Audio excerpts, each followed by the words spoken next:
When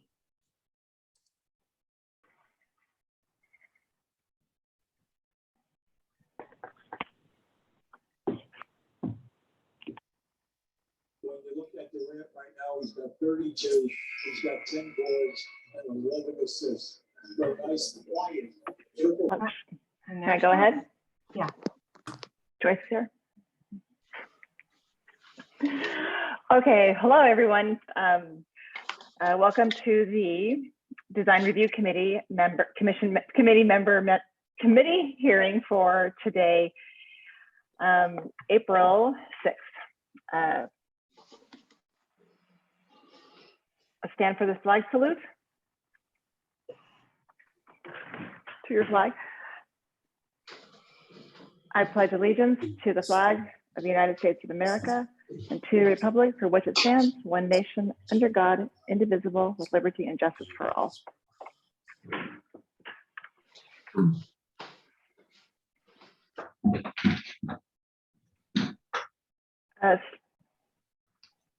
Steph, could you please take roll call?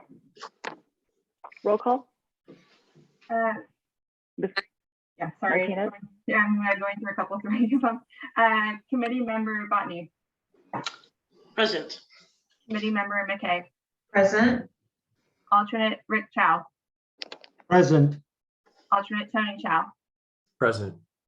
Vice Chair Lakon. Present. The agenda is posted 72 hours prior to the meeting at the following locations: San Marino City Hall, San Marino Public Library, San Marino Recreation Department, and on the San Marino website. Each committee member has received plans and has reviewed every item on the agenda and visited each site. The general order for hearing each case will be as follows. The committee will ask staff any questions they may have. The chair will then ask the applicant or the applicant's representative to comment on the proposal. The hearing will then be open to the public, and the chair will ask for comments for, against, or about the project. Staff will provide a brief explanation of the public comment process for this meeting. In all cases, please come forward and give your name and address. At the conclusion of the public comment, the applicant will have a chance to respond and no further comments from the public will be accepted. The chair will then ask for comments from each of the committee members. If there is no motion for approval or denial, the DRC has the option of continuing the application to a future meeting. In the event of a denial, it is hoped that the applicant will have heard comments during the public comment period and during deliberations that will be useful in resubmitting an application. It is important for the property owner to understand that once a project is approved by the DRC, the drawings become legal document. If any changes are made to the project subsequent to approval without obtaining proper approval of those changes, then the property owner is in fact breaking the law. There is a risk of having to change the project back to the originally approved design or paying a fine to the city of San Marino equal to the greater of 5% of the project valuation or $2,500, and then resubmitting the changes made to the project to the DRC. It is important to understand that there is a 15-day appeal period after action has been taken for the applicant or any interested party to request the Planning Commission to review and act on the case. After all the agenda items have been heard, I'm not sure we're doing that this evening. Will there be open forum with 2 committee members staying after? I will now turn to staff for an explanation of how we will take public comments during the meeting. Let's begin with agenda item 1. Yes, so for public comments for the meeting, for each agenda item on the agenda, there will be a time for a public comment. We will accept comments in 2 ways. We will accept comments via email sent to planning@cityofsanmarino.org. The email address is also found on the agenda. These will then be read into the record. We must receive these emails before the public comment period for the particular item ends. The comments may be summarized if necessary to limit it to under 3 minutes. We will then ask for comments from our Zoom participants. When we ask for public comments via Zoom, there are two ways you can let us know you would like to speak. First, you can use the raise hand feature, which is a button that's found by clicking on participants and then clicking on the raise hand on the bottom right side of the screen. Please do not use this feature until we have asked for the public comment, or else we may not see it or know which item you're asking to speak on. As a second option, you can send a message using the chat box saying you would like to speak on this particular item. Comments will be accepted only until the end of the public comment period for that item.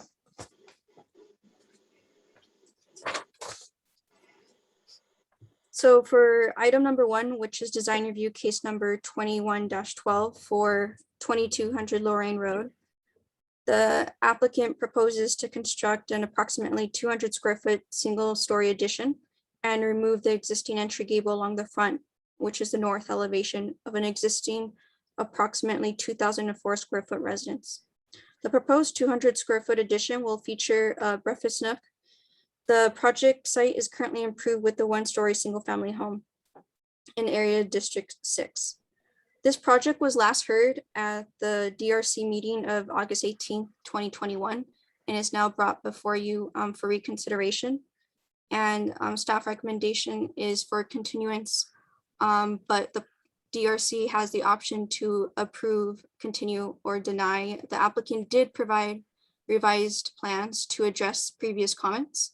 And the reason why staff is recommending continuance is because the massing has remained the same, which was a concern previously, but the applicant has provided extra documentation to suggest that their current proposal isn't a concern in regards to massing.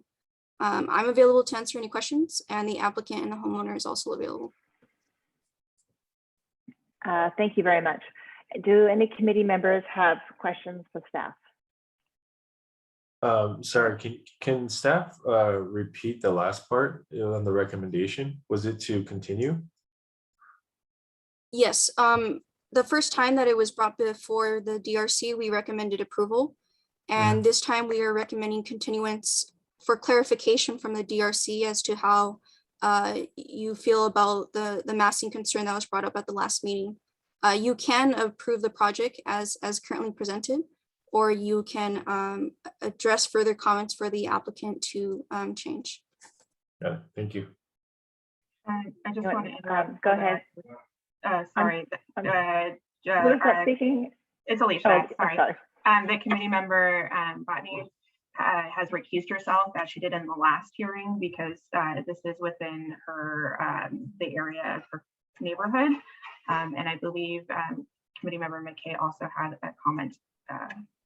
Yes, go ahead, committee member McKay. Thank you. I just wanted to state for the record that I have consulted with staff at the city. I was not present for the previous meeting at which this project was discussed on August 18, 2021, but I have reviewed the entire transcript and hearing of that of the August 2021 hearing and the materials as well. And so I have been approved to hear this project and vote on it. Thank you. Great, thank you. Anyone have any questions for staff?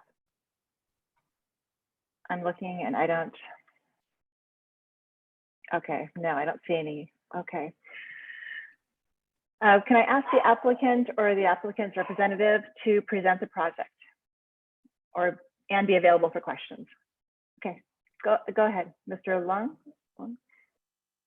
Hi, this is Jeffrey Leung. I am the homeowner and applicant. And I wanted to first take a moment to recognize and actually honor Freeman Han, who was our original architect. And unfortunately, he passed away in September of last year. And Freeman was not only a very honorable resident of San Marino, I think he has left his legacy in the city with the many projects that he has drawn. And I think he's recognized as one that really wanted to contribute to San Marino in a way that was consistent with the traditions and just the community. And so I wanted to really take that opportunity. I know your time is precious, but I felt very, it was very important to me to make that statement. If I may, I'd like to give a brief history of what we've been through in the last now 7 months. I appreciate Member Marquette catching up, and even though she wasn't present in the first meeting, was that at that first meeting, there was a concern of one member about the massing. The remaining members were ready to approve, except that they wanted additional details in the plans. And we had asked Freeman if he was available to meet the September meeting, which he said he would not be able to. And unfortunately, just 2 weeks after that, he passed.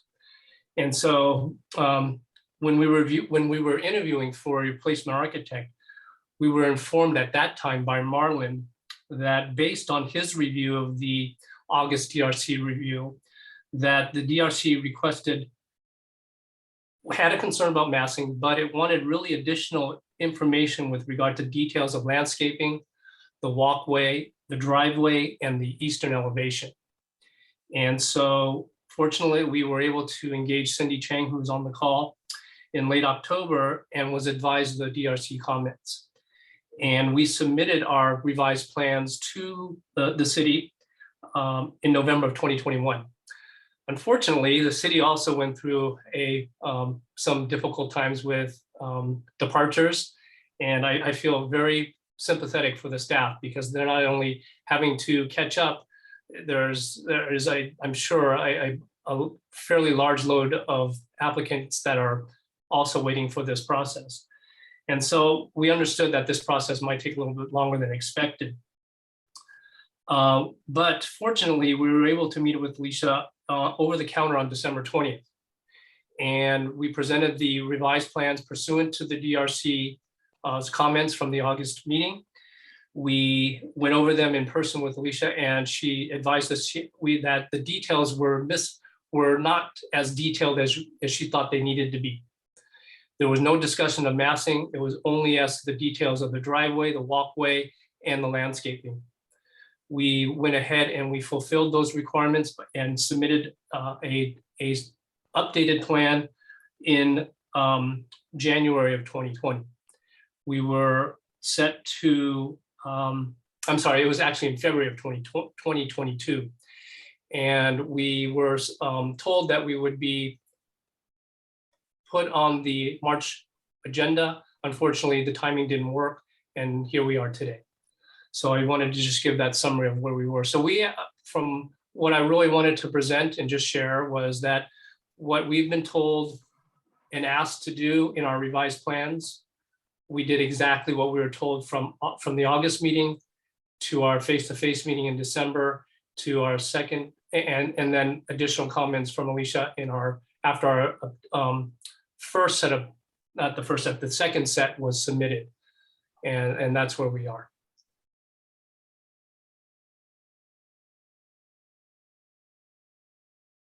Great. Anything else? Anything else?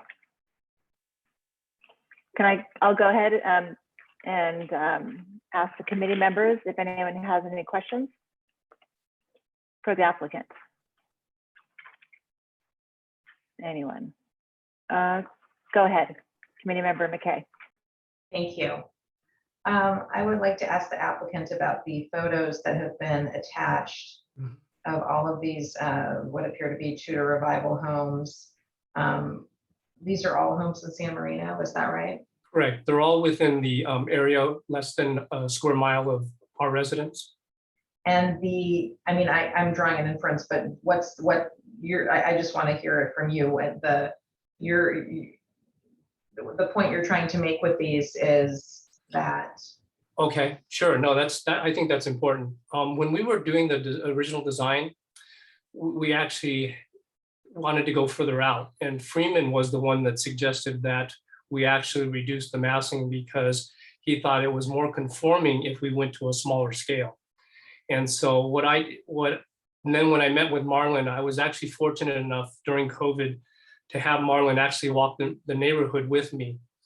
And I demonstrated to him that I said, well, I'm trying to remain consistent with the area and with the neighborhood, I should say, and wanted to, because we've lived here for 20 years, we recognize the importance of that.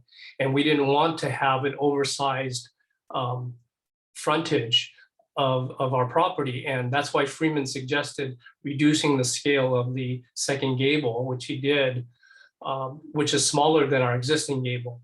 And so what after having my conversation with Marlon, he was the one that suggested to me that because I had shown him that there were other homes in our neighborhood that had dual gables. And I understood that some of them were larger than our home, but some of them were not. And that wanted to at least demonstrate that that style was present in the near vicinity of our home. Thank you. I mean, it just, what struck me when I looked at them is that they are much larger than your property. Which is there one or more that you would say is the same? I mean, one of the issues that I know was raised at the last meeting on this project is the narrowness of the lot itself. Sure. There was, I can't remember the exact address. There's one on Lorraine that is east of our home that has the dual gables, which isn't as, which I believe is about the same size as ours. And what I didn't include was the house 2 doors down from us. It's the Cabot's home. They remodeled their home probably in 2019, I believe, just right before. Was it right before the COVID or right during? Yeah, right during. And they added a second gable to their home. It's equivalent to but it's not an English Tudor. That's why I didn't include it. But I thought it's important to at least demonstrate that dual gables do exist even on the smaller homes, even 2 doors down from us.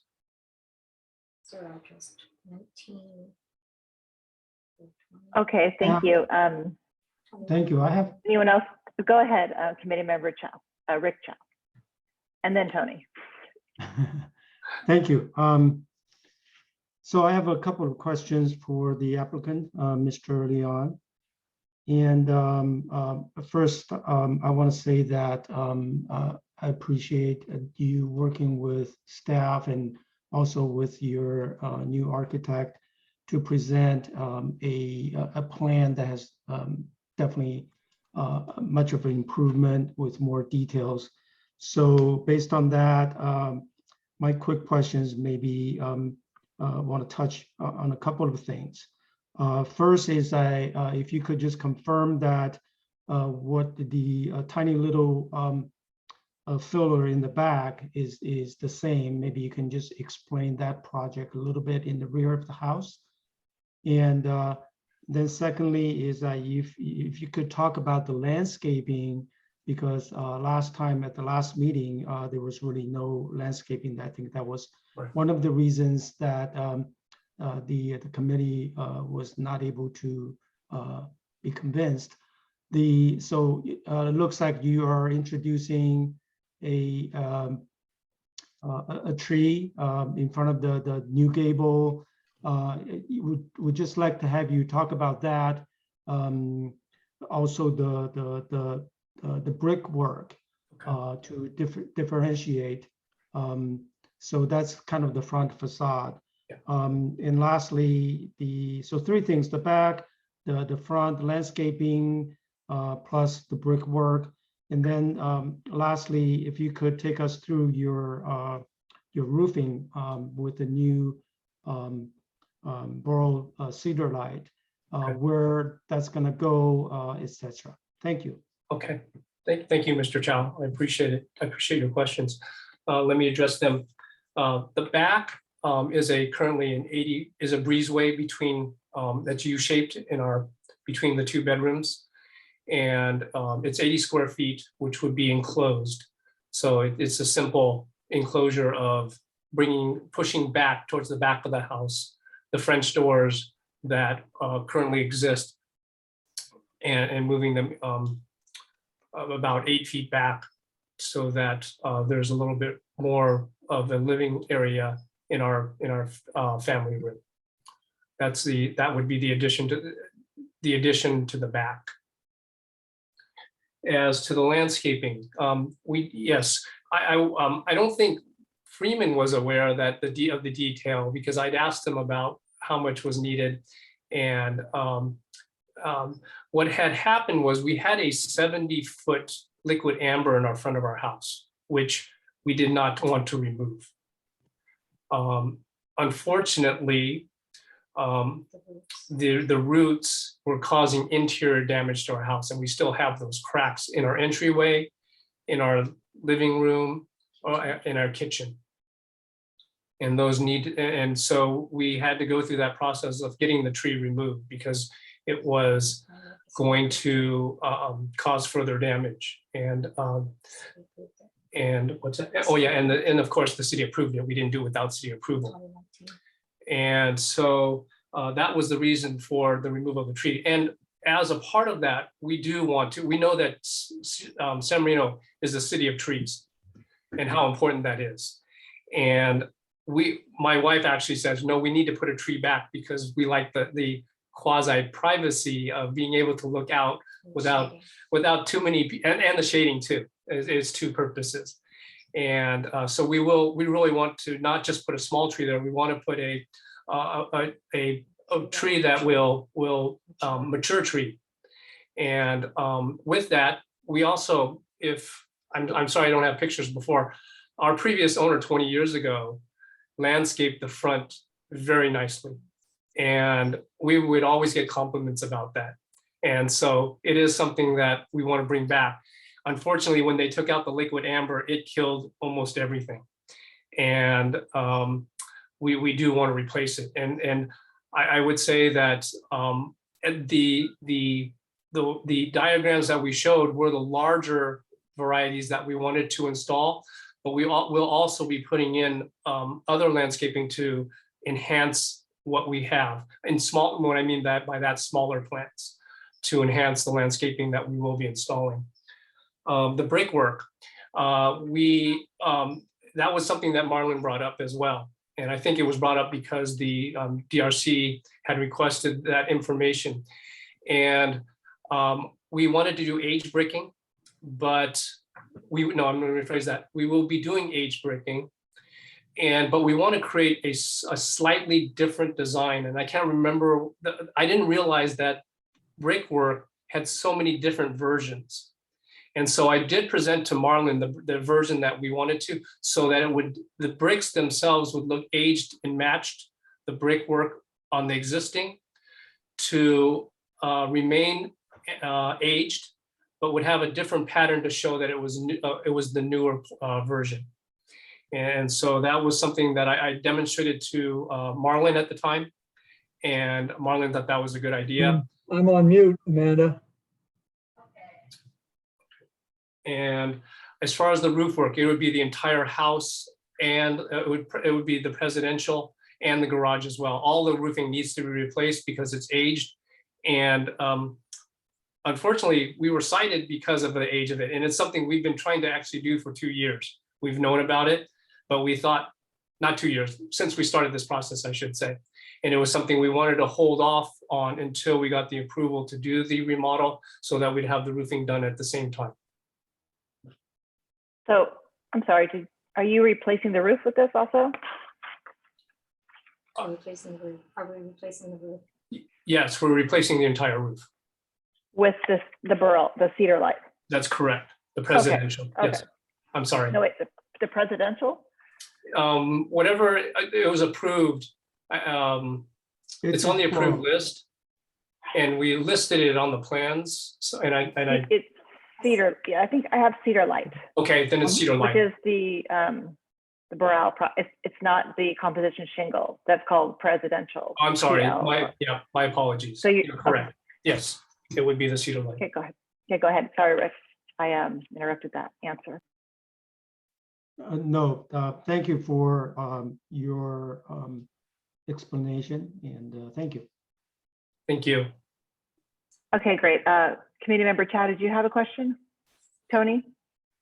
No, I think that was helpful. I might just suggest if I think, who is it?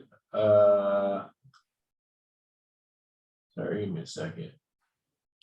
If Cindy Chang that worked on the plans has anything to add before we go into further discussion.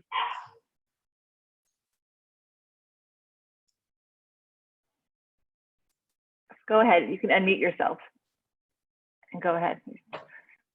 Yeah, so after discussion with the owner, there are a few things I want to add in. So first of all, on the picture page of the plans, I think there are two houses that has a relatively smaller square footage than the house we are proposing right now, which I post on the comments area. The one is 2115 Lorraine Road. That one is only 1770 square footage. And then there's a one, it's about equivalently the same square footage, which is the 1698 Lorraine Road. And then they all have like a multiple those two gable roof. And then as for the new proposed driveway, because we do have our neighbors like pretty close, like right next to our street, across the street, they have the same style to have those bricks adding into their driveway. And then one of them, it's recently finished their addition in their back, which is the 2190 Lorraine Road. And we have, compared to other properties on the same street, our proposed additions actually have larger setbacks than the other two-story house, which have smaller front yard setbacks already. So those are the few things I wanted to add into this. Okay, great. Thank you. Thank you. Does anyone have any questions?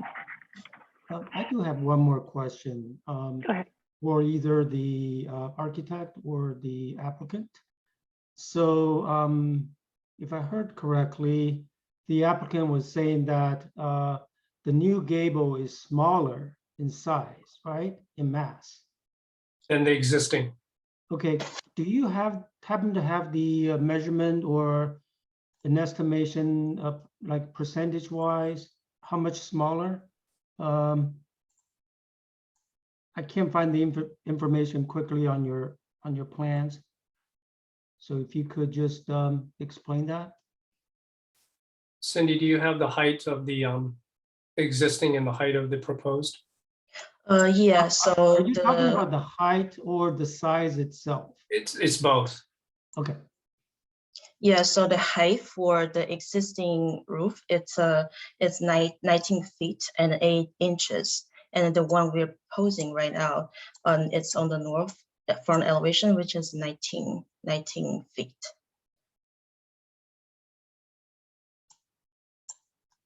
Is that okay? I'm That it? sorry, I didn't quite catch that. Was that just the height, or did you also explain the height, the size itself? So that's just the height of the rooftop. So I have to do a calculation to see how many percentage it is compared to.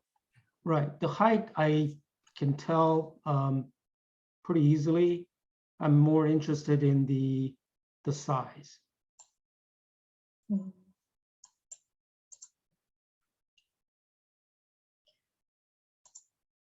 It's a little bit smaller, and then I probably need more time to do the calculations.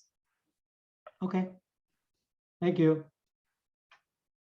Okay, I have a question. The addition orientation of the window, is there, and the brickwork on English Tudor revivals, I don't think of the brick cladding below the window, and I also would think I would see a vertical oriented window as opposed to the horizontal, the double hung. Is there any consideration in that area of the addition? I hadn't thought of that. I had to, yeah. I had not thought of that. I think because of the removal of the side window that is currently in the entryway that would be closed out, was that having a horizontal would bring in more light into the space, given that that we're looking at a removing the wall between our family room and the kitchen as to the front of the house. And so having the width was a better lighting for that space. Because Okay, we had originally thought about 2 vertical windows, and Right. Freeman had suggested the one was a better, actually, he thought was a better aesthetics. A wider from- one? Yeah, from a street view. Oh. I can okay, remember. 'cause I can remember him telling me that. Yeah, I believe you. I just was thinking that that would make it look a little more compatible yeah. if the windows were longer, and then there is kind of a blank spot to the left of the front door. Yes. That looks like that just because the door is off centered maybe, and it looks like I don't know what that is. Is there Yeah. like a space for like a little window or No, it was. anything? Yeah. No. Freeman had originally extended it out beyond the front door, and that's where we were told, no, the massing's going to be too big. And that's when he brought it back 3 feet to that it does not extend past the front door. And, I'm sorry, extends barely past the front door. And so that area is actually going to be part of the new porch that's going to be designed so that the porch is a little bit larger than what is currently existing. Okay, so there's going to be a porch here now. Yeah, there's going to extend out to where that area is. So it's not on here though. It's not on here. I thought it was. I think it extends out a little bit to. I don't have it in front of me. I'm sorry. Oh, that's okay. I just I don't see a porch on it. I see the steps and I see a door. Yeah. And then I see where you removed the gable roof Mhm. over the door. Right. And then that's where the roofing gets tricky with this slope. It's Right, yeah. it's- As It's I've learned. flatter. Yeah. Right in that area.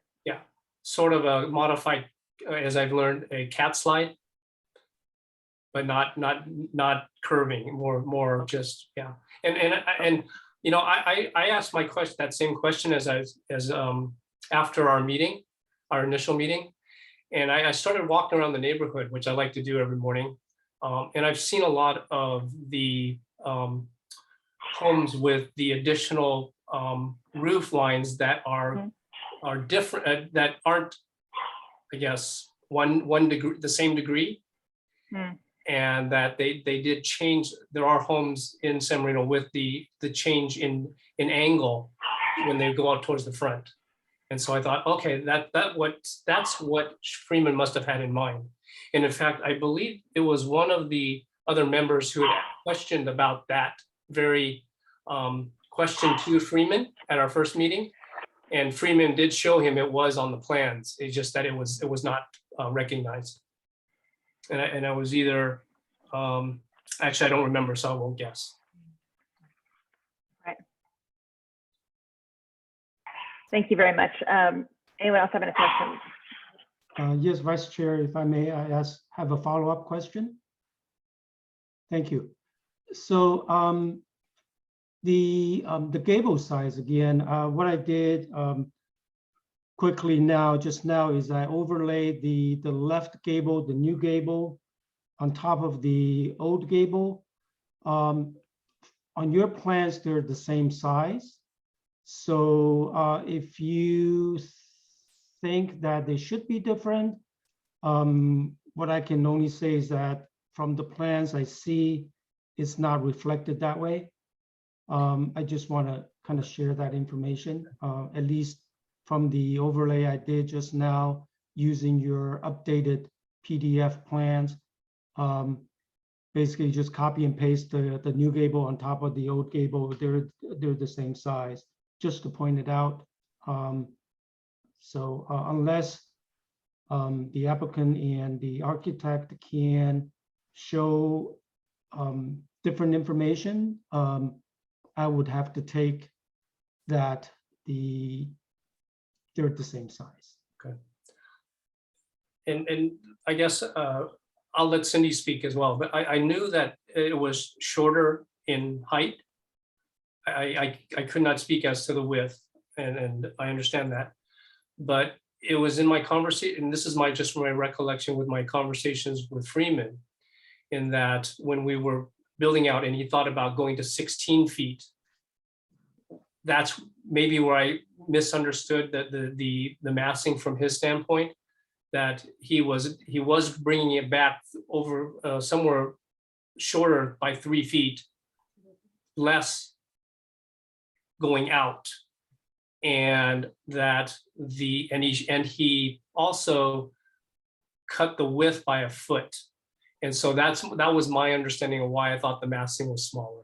The gable was smaller. I'm sorry.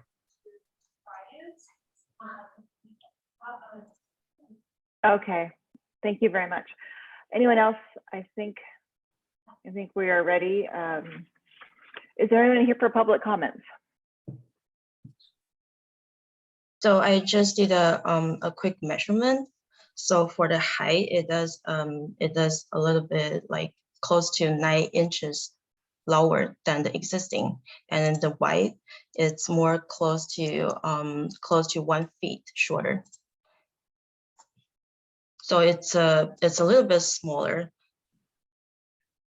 Okay, thank you very much. So if that's the fact, I would just ask staff to make a note that the plan visually, that's my take, visually does not match what the architect just explained. So we need to basically clarify that on the plans and have detailed descriptions. Okay, I just want to make sure I understand that. You're saying that the plans do not match the actual dimensions of that addition. Well, my understanding from the architect just now is that if you look at the gable, I'm talking about like the triangle part, just for visual reference for everyone. The new gable is exactly the same size, the triangle, exactly the same size as the old one. If you copy and paste, they match exactly. So that's what I did. But if the architect is saying that, well, the new gable should be a foot narrower in width, I can't see that. I don't have that information. I can't see that on the plans. So perhaps staff can weigh in. How do we proceed? Okay, great. I think we can probably save that to. Should we save that to our comments between our the committee members? I'm fine with that. Okay. Let's open it up for public comments, please. Yes, we didn't receive any public comments in the chat, and we also didn't receive any public comments via the planning email. Okay, great then. Then I will close the public hearing, and we will. I'll ask each committee member for their comments. I will start with committee member Rick Chow. Okay, thank you. I think well, first of all, I want to say I really appreciate the updated plans, not just the second version of the new plan, but the whole thing. with a lot more details and addressing the concerns of the landscaping, which is very important.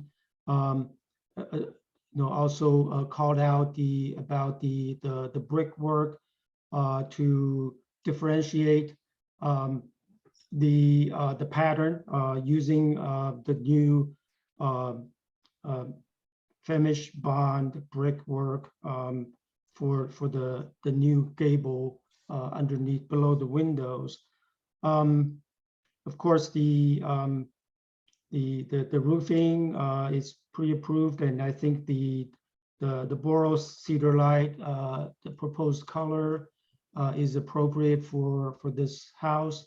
So now I think the main thing probably the factor for most this project is it might be the massing. That's what the staff had pointed out. Looking for feedback from the committee. I mean, personally, I think I can support the project as is. I mean, I did ask a lot of questions about the massing. I mean, about the size of the new gable, but so if I just look at the plans as is, visually, and knowing all the other descriptions, all the other details being proposed, I think I can still support it. However, I would like to just make it clear that, moving forward, the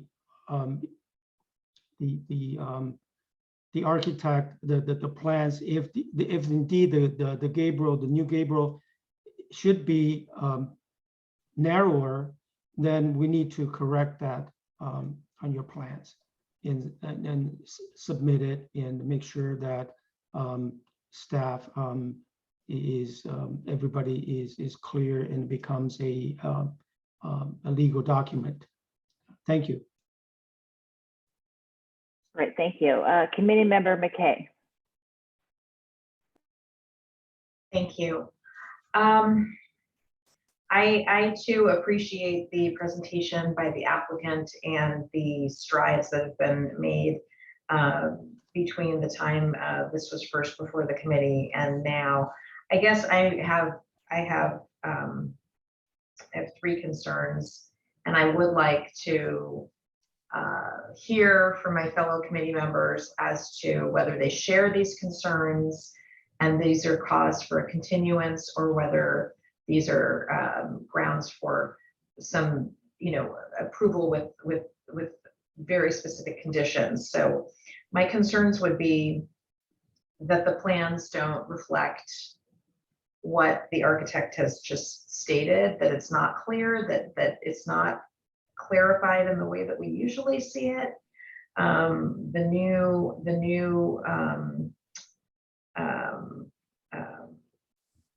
gable is not clear how much smaller it is than the existing. I just don't feel comfortable with the fact that it's not specified, that we don't have the measurements, that they can't be brought to us tonight. I also share Vice Chair Lacon's, I don't know if it was her concern, but I certainly appreciate the comment that the treatment of windows on this new portion of the house arguably makes it incompatible with itself, because the style of the home and the original architecture of the home would lend itself to a vertical treatment. I think that's a very fair point. Perhaps the thing I'm most concerned about is the doorway, and nobody's really discussed that, but I know it was a big topic of discussion when this was first before the committee. And I just don't know if the steps leading up, now the architect talked about a porch, but I don't see any porch. So we just have some bare steps going to the front. I don't know that this is keeping the home compatible with itself.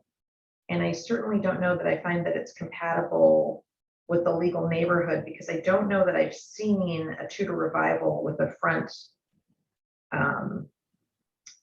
door or entryway, however you want to put it. I'm not saying it maybe perhaps as artfully as I could. I haven't seen it handled this way. I haven't seen an entryway like this without, you know, an architectural treatment above it, without a front porch, without some kind of, this doesn't seem to be compatible to me. So I would really appreciate hearing from my fellow committee members if they share those concerns, and if those concerns are merit a continuance or merit conditions on an approval. Thank you.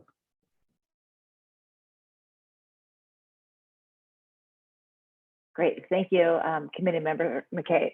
Committee Member Tony Chow. Yeah, so I don't have too much to add. I think I have the same concern just in terms of the gable, and actually not so much the gable. I think the last time around we did,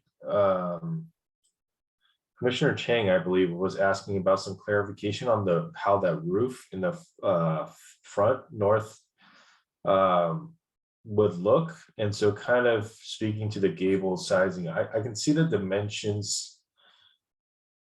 I can't see all the dimensions of what that roof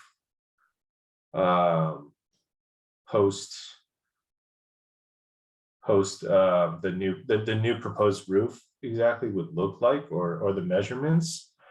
That's really my hang up here. I think walking the area, I think with the examples provided, I could support this project. I think the outstanding item, and I would defer to staff, is contingent on having a clear clarification and understanding of not just the gable, but yeah, the roof measurements in that, especially looking at the north side. Can I add one comment to that? Yes. After I'm the sorry, meeting. wait.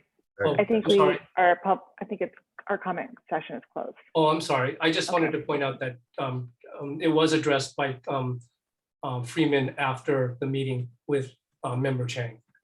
And he did understand it after that. That's all I wanted to add. I'm sorry. My apologies. Yeah, too much. Yeah, just to additionally like have that all in front of all of us would be very helpful for us approving these plans. So I don't know if that can be added as a condition, but besides that, yeah, I can support this. Okay, thank you, Committee Member Chow. As I think I'm the last one, right? We have Committee Member Batnij is recused, and I'm not missing anyone, am I? Okay, I'll go ahead. I agree with the other fellow committee members, and I appreciate all the work and the landscape plans and the driveway, the walkway. I'm having the similar concerns as Committee Member McKay and Committee Member Rick Chow with the dimensions accurately reflecting the project. So, I mean, ideally, we would like that we need the plans to be accurate and perhaps some more detail with the porch. If it was continued, we can get the details on the porch, and then we can get the dimensions cleared up in the front so that we don't have these questions amongst the committee members. I do think that the vertically oriented window would look better on the addition.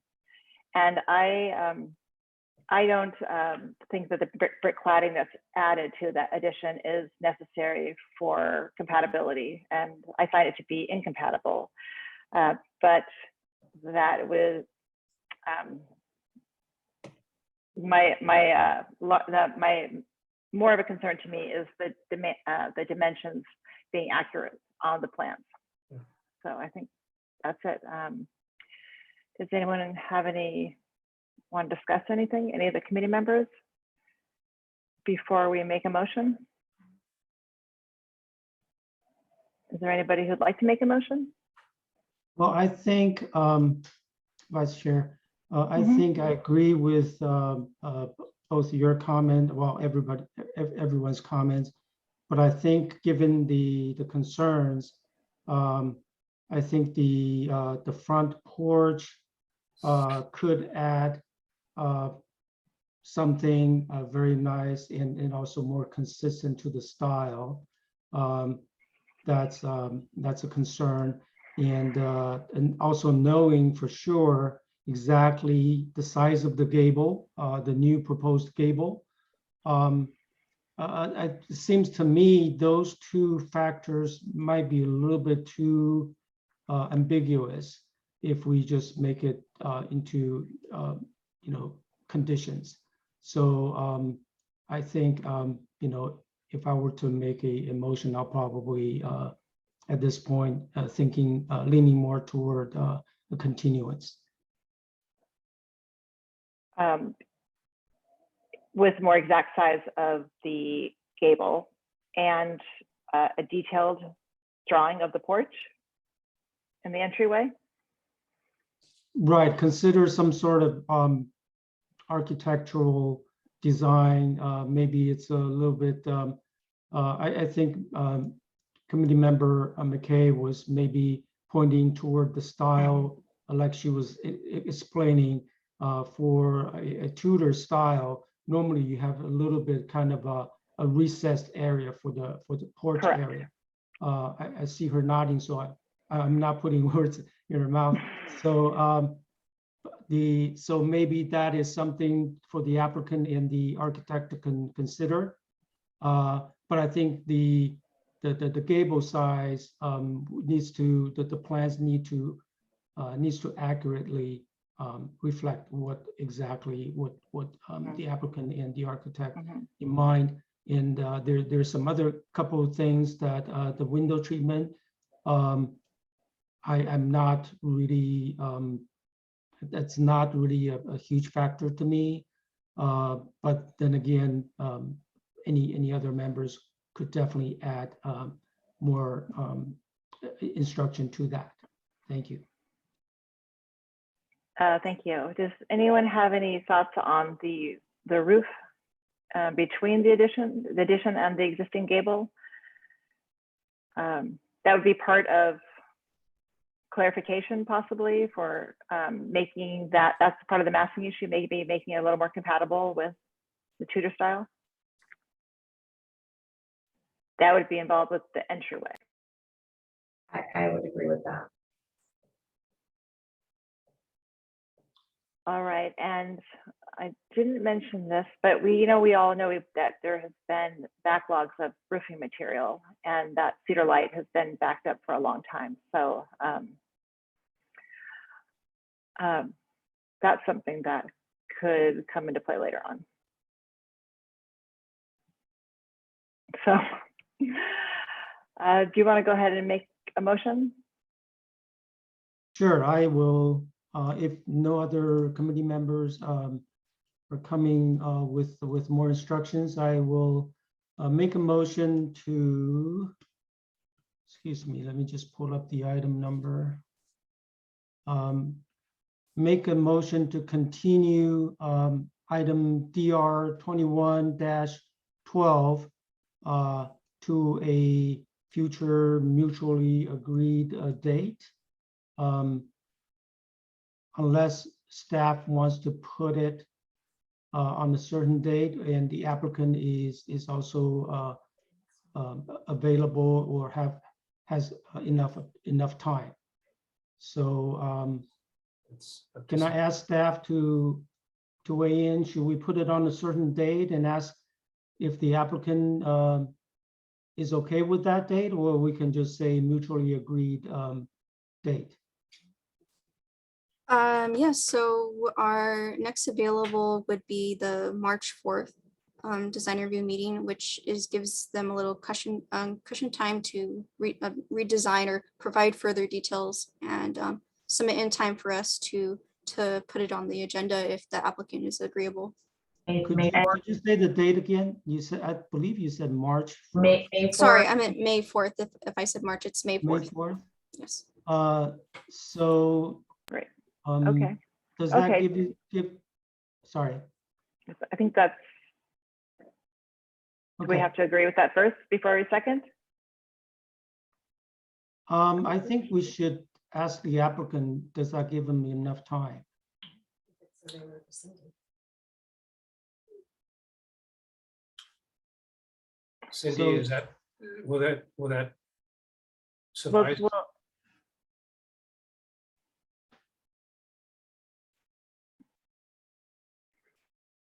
Yeah, May 4th works for me.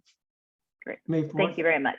Okay, so with that information, I will just repeat modify my motion again. So a motion to move to continue the DRC 21-12 to May 4th meeting. And that's it. Do we have a second? Are we not going to explain what we need to see by that meeting, or has that been put on the record? I think that's on the record, and I mean, I think it's clear we yeah, want to see. that should be all noted, and the applicants, most importantly, the applicants have all understood clearly that based on our feedback. So I'll second. If we can, for Uh. staff clarification, in regards to the more detail in the roofing on the porch, is it just providing, besides the porch design, just specifically the roofing of the porch, would you wish for the applicant to provide a cross-section showing how the new roofing is going to be done, or is it providing a different type of roof slope detail specifically? I think we're looking for it to be well integrated so that it's compatible with the house. So it's hard to put it specifically because it's part of the addition also. It has to all work together. Go ahead. Fundamentally though, I just, all we see on the plans right now are 2D. So it'd be good to at least have the measurements the other way.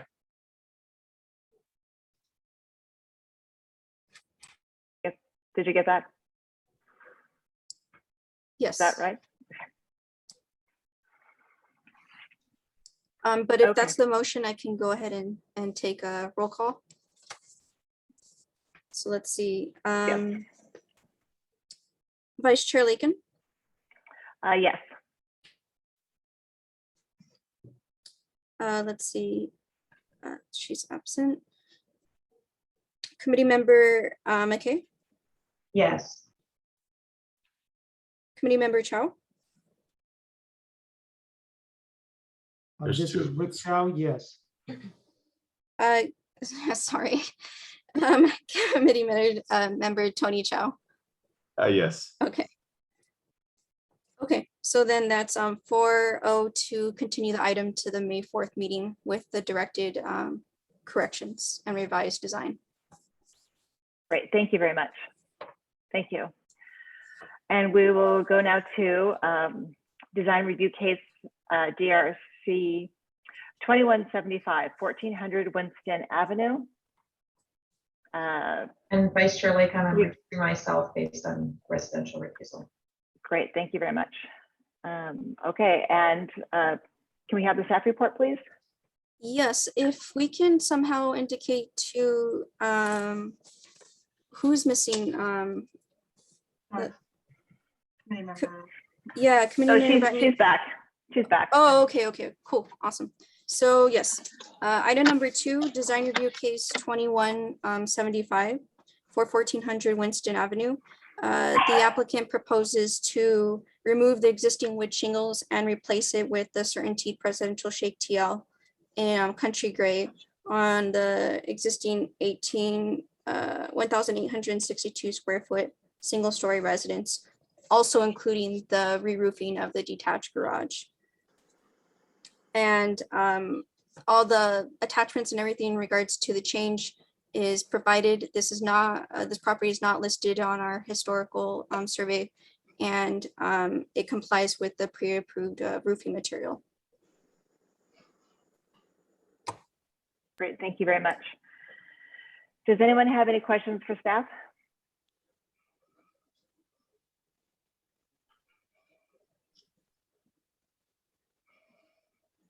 No questions, okay. Could the applicant or the applicant's representative present the project, please? Yes, my name is Chris. I'm the applicant's representative. What would you guys like presented? Excuse me? What would you guys need presented? Can you just tell us a little bit about the project? Sure, it's a residential re-roof. There's a few homes in the neighborhood that have similar presidential shingles. It is changing from wood shake to presidential shingle. The reason the customer chose presidential shingle is due to price point and due to the Cedar Light shortage.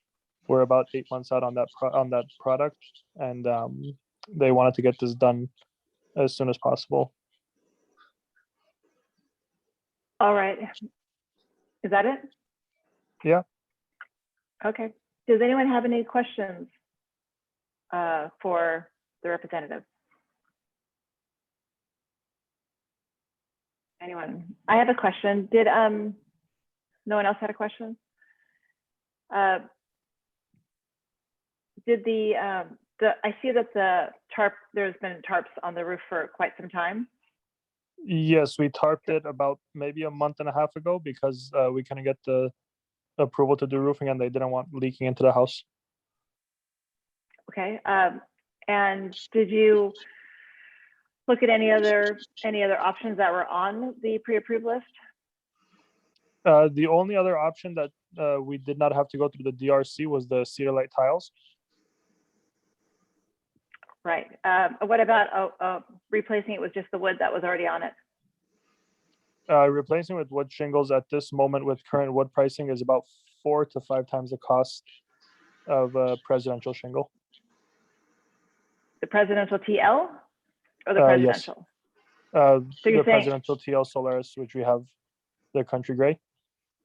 The Solaris one is not the one that we're looking at tonight. Give me 1 second. Let me get the exact material. And so you're telling me that presidential TL is 4 times more expensive than wood? I'm trying to understand. No, so the wood to replace wood shingle Mm-hmm. right now with like new wood shingle is Mhm. very, very pricey. So we're hoping we can get the project done with the presidential shingle instead. The presidential TL? I know there's trying two to- projects. There's a TL and then there's a presidential, plain presidential. So, and then the Solaris is not on the. It's a Well, this different is for the product. 1400 Winston. I'm looking for Right. the exact material that we applied with. You applied with the Certainty Presidential Shake TL.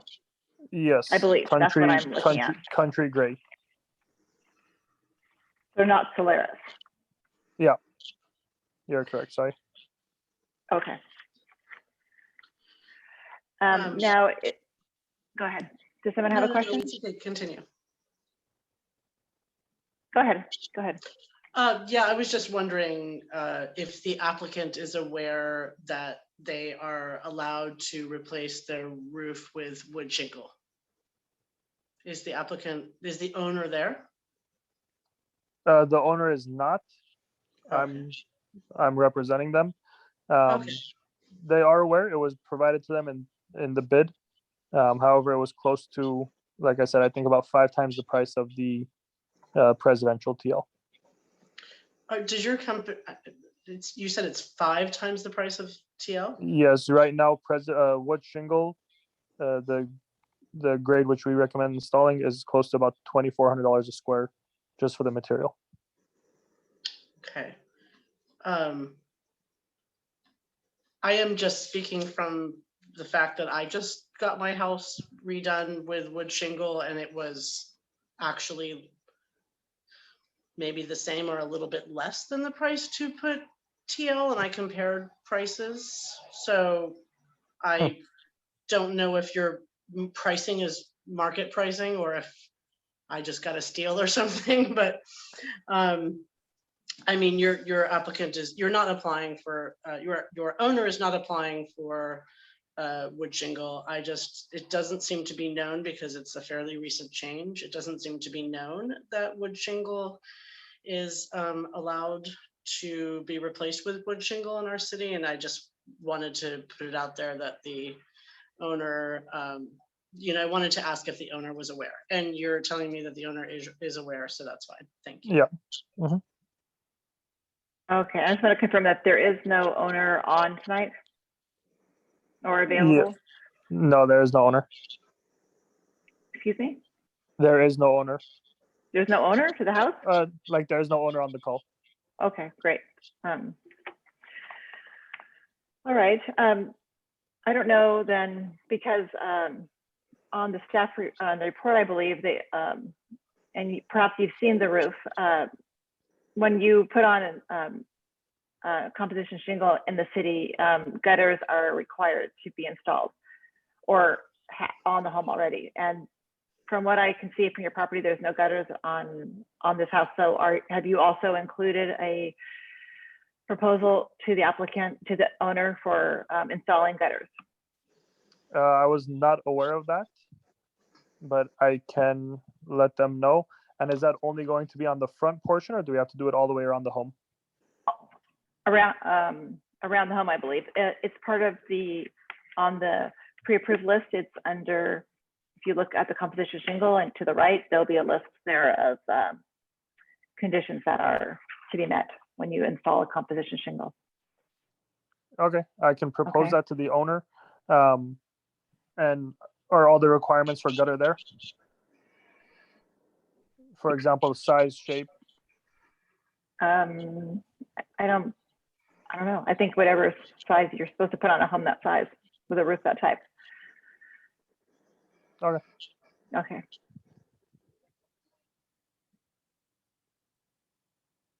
Do we have any questions for the applicant? Anyone here for our public comments?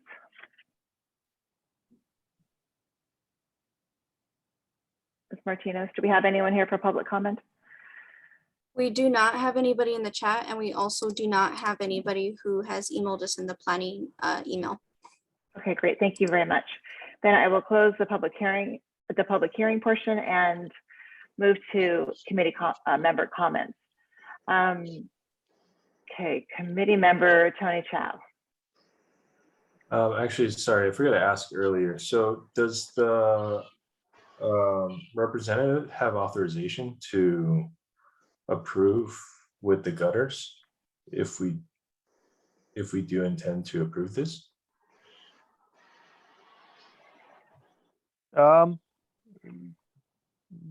Not in the sense that I can force them to spend money, but I can go back and tell them that the only way it gets approved is with gutters. Okay, so I think that kind of answers the question. Okay, yeah, I mean, I'll keep it brief. I think, yeah, I think if we don't have the authorization, I would recommend a continuation, since the owner should be aware of first would maybe do another look at the pricing differential between the materials, and then secondarily just be comfortable with what they're accepting if we are to approve with condition limits. Great.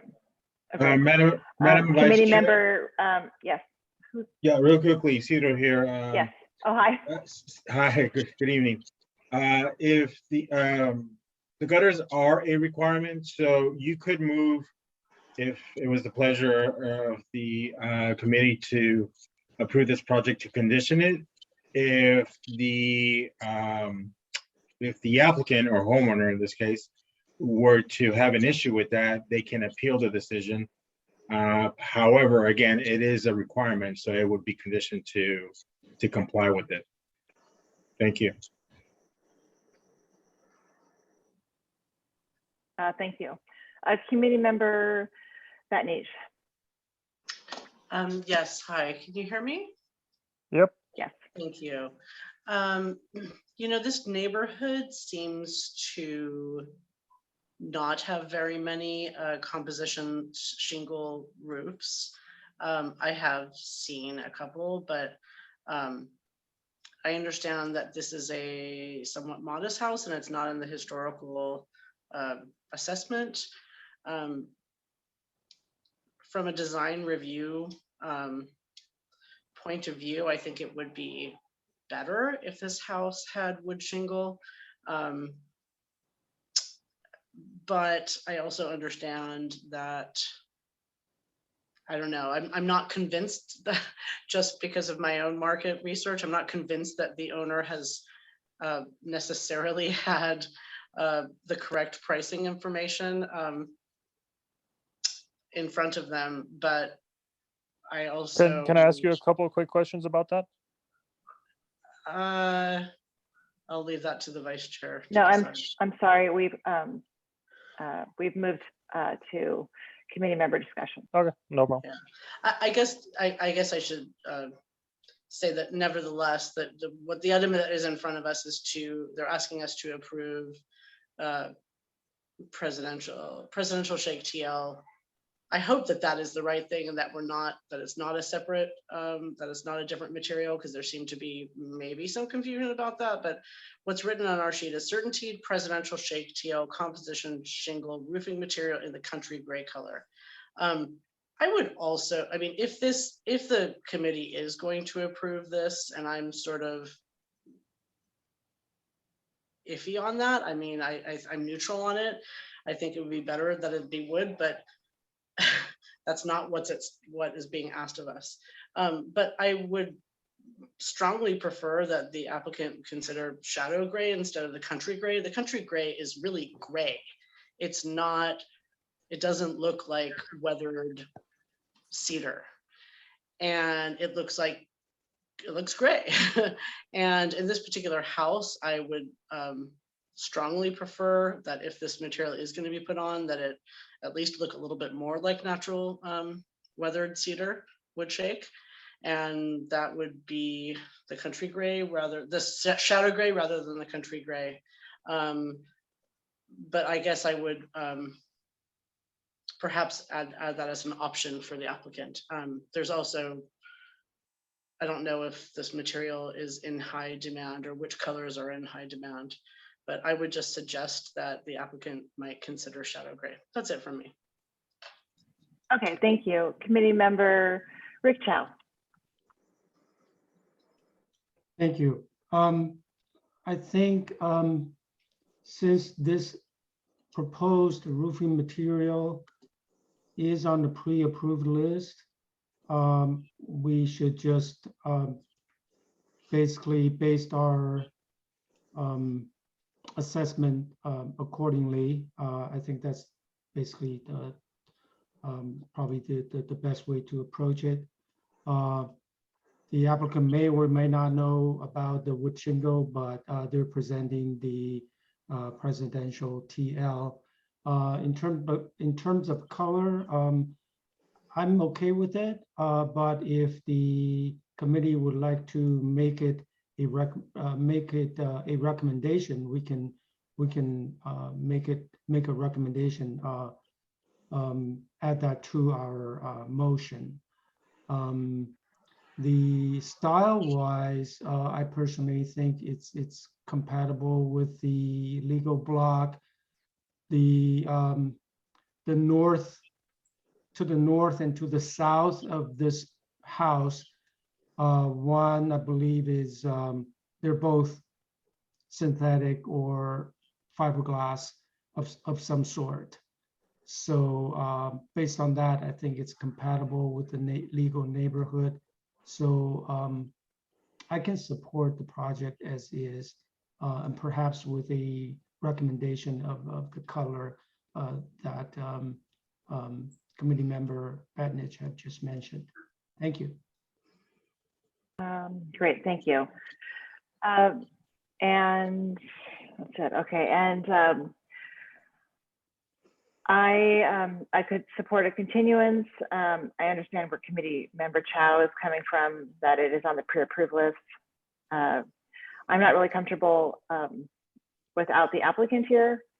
Going over just some of the other options, I don't live in the legal neighborhood, but I don't live in the perimeter, but I do live close enough that I pass the house all the time. I walk by the house.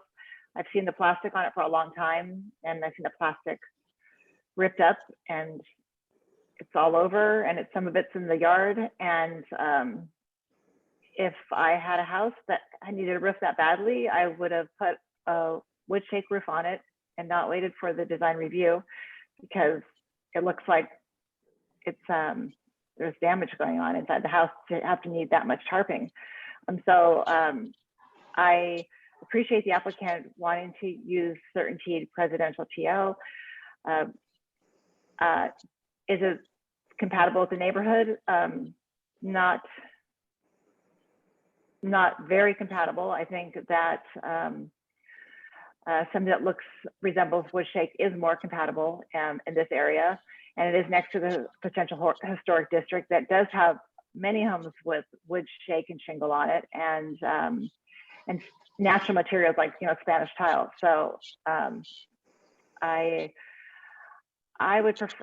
could support continuing this, and to have the owner present to confirm that the gutters and that this material is what the applicant is looking for. So with that said, does anyone else? I think we most of us agree that that we would like the applicant to be able to approve the gutter addition. And I hear others say that we are also mixed on the compatibility. So with that said, does anyone want to make a motion? May I just? Yeah, go ahead. May I just follow up one point? In regards to the gutter, again, my understanding from what I knew and I just heard, that's a requirement. We don't necessarily need the owner to be here to say that, oh, okay, well, yes, or no, I'm not going to put the gutter. If the owner doesn't put the gutter, it doesn't meet the city's requirement. That's my understanding. I understand that too, but I've seen it, and I've seen that it applied and not having gutters. So Okay. I think it's hard to enforce. What if I say I'll take? What if I say I'll absorb the cost of the gutters? If the customer doesn't approve the cost of the gutters, I'll absorb the cost of the gutters just so we can get this project done.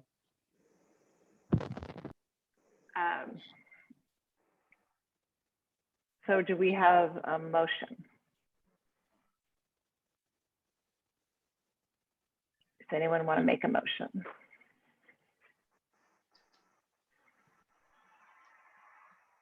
I'll make a motion. I'm probably in the minority here, but I'll make a motion regardless. I'll make a motion to approve DRC. Yeah, sorry, DRC 21-75 with the condition that to follow the city's required conditions when it comes to synthetic or artificial roofing material installation guideline.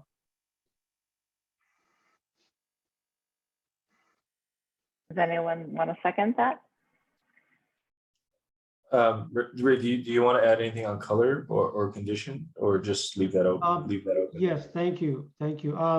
I would also add a recommendation that for the applicant to consider is a country gray that we committee member Betnich had.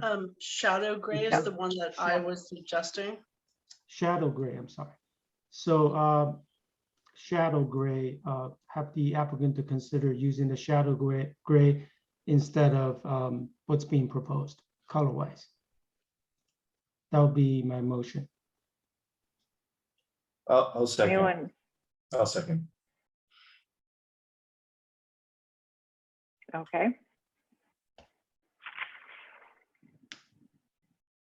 Okay, I'll go ahead. Ms. Martinez, we're going to roll call? Sure. I didn't know if there was all a in second favor? motion or not.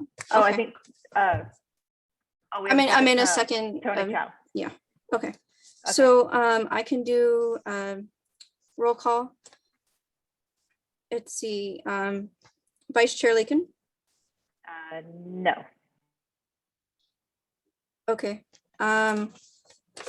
Committee Member Bani. No. Committee Member Tony Chow. Yes. Committee Member Rick Cho. Yes. So I would like to add that we would need a 3-to-1 vote in order for this to be approved. As of right now, we're tied, so we do need a decision to break the tie, either to redo the motion for it's a separate motion, or we would need one of the committee members to change their vote to move forward even to the next agenda item. May I ask if this if this can be scheduled for the next meeting? If it is decided to continue this, can it be continued for the next meeting? I mean, as mentioned in the previous item, our next meeting that we're scheduling is the May 4th. What would be, obviously you're continuing to meeting for a reason. And I'm assuming one of them is to have the homeowner present. Is there something else you would want in order to be able to make a motion to vote for the next meeting if you do decide to continue it?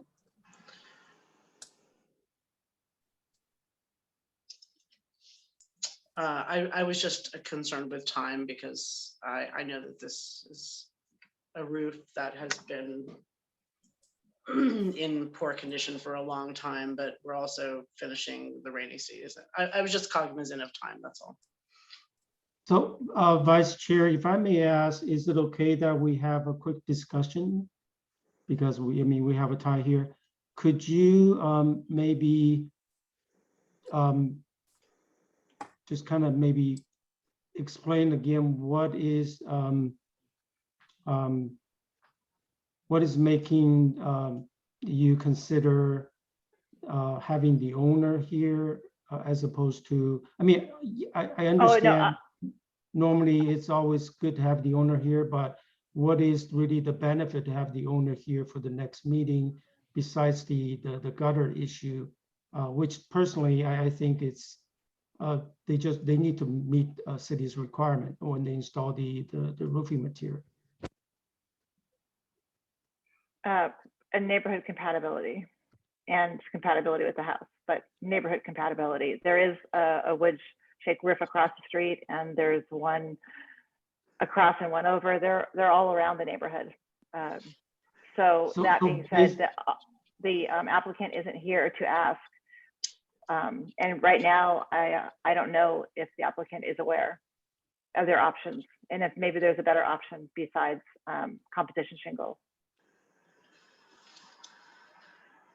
My issue is also neighborhood compatibility. I understand that there are mixed materials in this area, but this is like on the border of a very architecturally intact neighborhood, for lack of a better explanation. And I between going from wood shingle to composition shingle and choosing country gray, which seems a poor choice to me on this particular house, I would prefer a continuance for those reasons. I think we cannot force the applicant. We cannot say, no, you can't have country gray. We are forcing you to do shadow gray. And that doesn't, so for me, that begs a continuance. But we can give them the option, but that doesn't mean that they have to go with shadow gray. They could go with country gray. So Yeah, that's and- why I would like a continuance, because I think that those things. Hey, need to can be I make a finished. quick comment that neither of And the the- homeowners and- speak any English? Do you guys have a translator present? So if they are here for the next meeting, that there's someone to explain to them exactly what's going on? Of course. Somebody Okay. can translate, I'm sure. Couldn't somebody translate, I'm sure? And perhaps they could bring their own, they could also arrange to have their own translation. Hi, Alicia Wickman for City of San Marino. I believe that we offer translation as an option for the planning commission and other committee meetings, so we can explore how to do that if it's requested in time. So Yeah. you're saying that they don't speak any English and you speak to them? So do you speak through a translator to them also? I speak to a translator to So- them, but I don't know their translator's availability. So, And but I'm also considering that they've been concerned now trying to that- get this project done for 3 months or 2 months, 3 months, I don't know if we're all going to be available on May 4th. And if it pushes us past that, I don't know the availability of materials. And if we don't get this roof done before the next rainy season, then I'm no longer their contractor.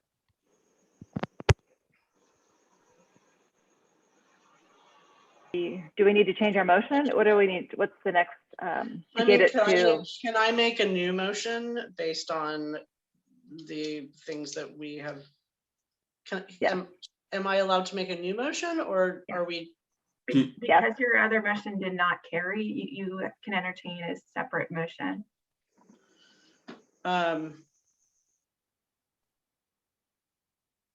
Based on the compatibility with the neighborhood and the choice of color with the choice of color that I think is less compatible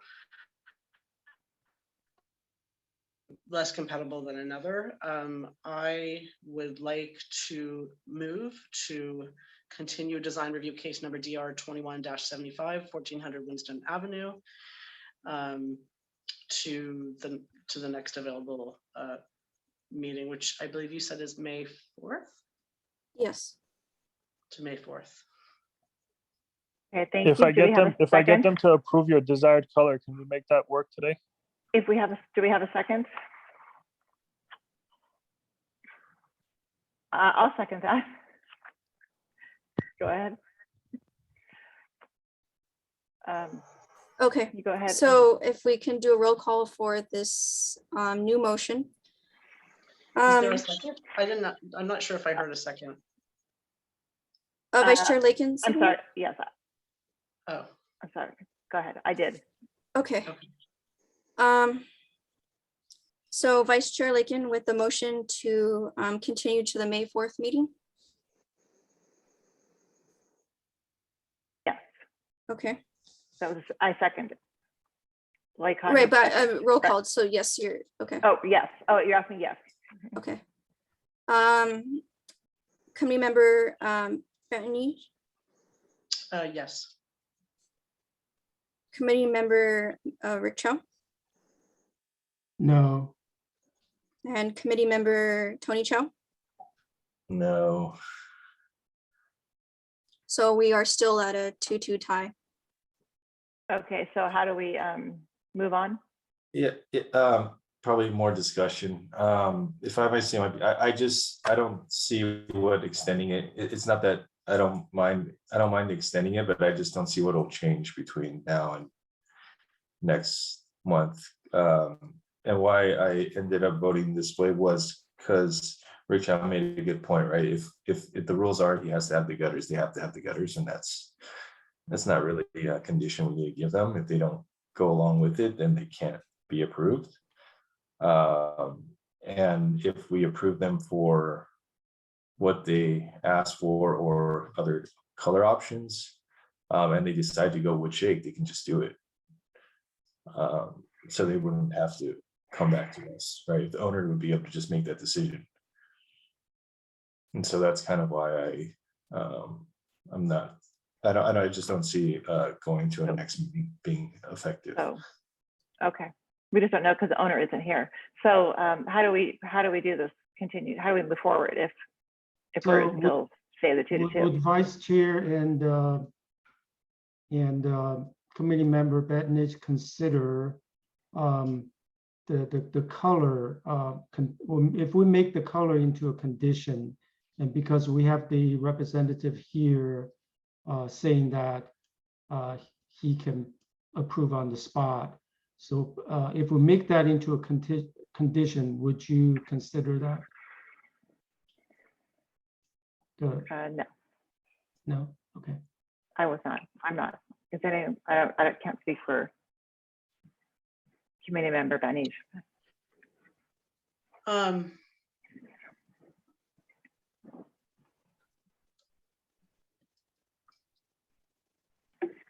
I'd like to add a comment.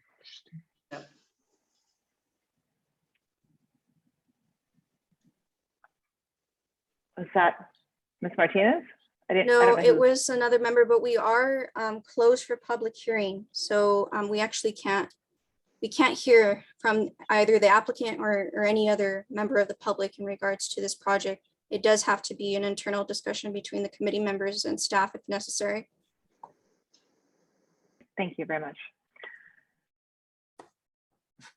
And to somewhat help with the situation, I'm not a city attorney, and I think the director or senior planner, Alicia, can help with this, but I believe a decision, I believe from my experience, a decision does have to occur. This tie has to be breaking, and whether from your motions either to continue or to approve.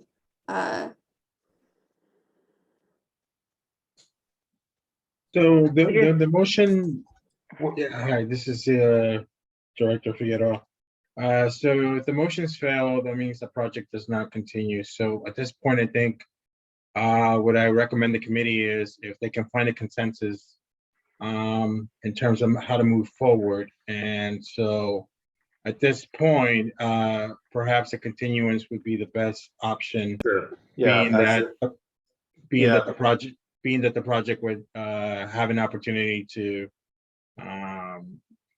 be heard again and considered by the committee. And I believe at that meeting, we'll have more members as well. Yeah. Right, at the next meeting, we would have probably a different composition of voting members that would perhaps change the way the voting works, and I agree. We wouldn't be in this situation. perhaps the applicant will come back with something reflecting our comments. Yeah, so with this discussion, then I can say that I'll change to continuance to get this moving, because we will have five people voting on the next month. So that's a difference. Okay. Right. Thank you, committee member Chow. So do we need to Good, that have a new motion and vote it again? So should I make my motion once again, the same one, or does someone else have to make it, or how does that work? Any member can make the motion. So do we Even have though a the motion? previous time I made the same For motion? clarification, just for minutes and for staff record keeping, can we just have the motion redone again in a second? Yes, can we have a motion? Can you guys change your pre-approved material list? Okay. Let's start there. I motion that. So I moved to, excuse me, I moved to continue design review case number DR 21-75, 1400 Winston Avenue until the May 4th meeting, to give the applicant time to consider the comments of the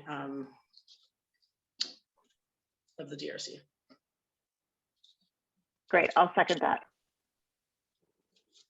Okay, so with that second motion for continuance to the May 4th meeting, if I can have a roll call, Vice Chair Lakin, Yes. Committee Member Benish, Yes. Committee Member Tony Chow, Yes. Committee Member Rick Chow. Yes. Okay, so that's a 4-0 vote for continuance. That concludes item number 2. Great. Thank you very much. Okay, design review case number 2171, 2675 Monterey Road. Can we have a staff report, please? So the project is for the removal of a wood shingle roof and installation of the Certainty Landmark TL in the Shenandoah color on an existing approximately 2,391 square foot two-story residence on a 7,488 square foot lot zoned R1 in Area District 7. The residence currently has wood shake. The proposed color and material are found on the city's pre-approved roofing materials, colors, and applications list. However, the project does not meet the prerequisite of having composition shingle roofing material currently installed on the home, and is therefore subject to design review. In reviewing the application, we checked the historic preservation citywide survey. It is on the citywide survey, however, it is identified specifically as a district non-contributor due to its extensive alterations. Staff is recommending, sorry, I have to toggle. Staff is recommending that the design review committee determine that the project is exempt from CEQA with a class 1 categorical exemption, that you find that the proposed roofing material is compatible with the existing structure itself, and that you approve the project with conditions stated for composition fiberglass material on the city's pre-approved list, which is entered as an exhibit. I will now take any questions from staff. I'm sorry. Does anyone have any questions? Does anyone have any questions for staff? No questions. Okay, is the applicant or the homeowner here to present the project? You raise your hand. Okay, right here. go. Oh, the Garcia. Okay, go ahead. Yes. Hi, it's my wife and I, Robert Garcia, and we've been residents for about 34 years now, and that's how old our existing roof is. That's why we need to change it before the next rainy season. I want to reiterate it. It is on the pre-approved list, including the color Shenandoah. It's Landmark TL. It's the highest quality you can find in Certainty and lifetime warranty. It does have gutters since the previous conversation. It already has gutters all around the house. And we sent out about maybe 15 letters to the neighbors. There wasn't one objection. Everybody agreed. And from the good, better, best roofs, according to the statistics, it's the best one. And there is 6 neighbors that I submitted with composition roofs in our immediate area, within 1 to 1.5 blocks around us. And I took pictures, I submitted them to your office. So I hope that'll help us get approved. But we've been waiting 6 months. We submitted it November the 4th, and we've been waiting 6 months just for this moment. So we hope and ask that that you all agree. I hope, we keep our fingers crossed. But it is the the highest quality, and it's something. It's I don't know all the technical terms about the rating of the roof, but it is on your pre-approved list. Great. Thank you. Thank you. Does anyone have any questions for the applicant? I do. I was just wondering if the applicant had considered wood shake since their previous wood shake roof lasted Yes. 40 years. 40 It's years is a pretty good life for a roof. Tremendously expensive, tremendously. It's we looked into it. I even looked at what we paid for the house and the percentage that it cost us in 1991. And it was like 2% of the value of the house. And now we're at the value of the house, we're looking at 4 or 5% of the value. So it's going with the cost of living and the shortages that there are, and not only roofs, but every other industry has shortages. It's tremendously expensive. And now my wife and I are both retired, and this roof does have a lifetime warranty. And our neighbors, several neighbors of ours have the same or old roofs that are composition too. But Are yes, you saying that your roof estimate for Woodshake was like 100,000 or something like that? It's, well, first I looked at Tesla because they have solar roofs. Yeah, And it started with 32,000. So when they came around, when I called them, I said, how come you haven't called me back after 3 or 4 months? From 32, they went to 52. So I bit my lip and I said, okay, I'll still go with it because I'm going to save on energy. And when it was time to come around again, they went to 82.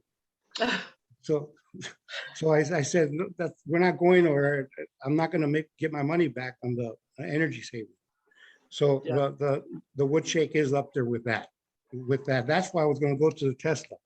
Your Yeah, Woodshake quote was more than it was right around the Tesla $80,000 mark.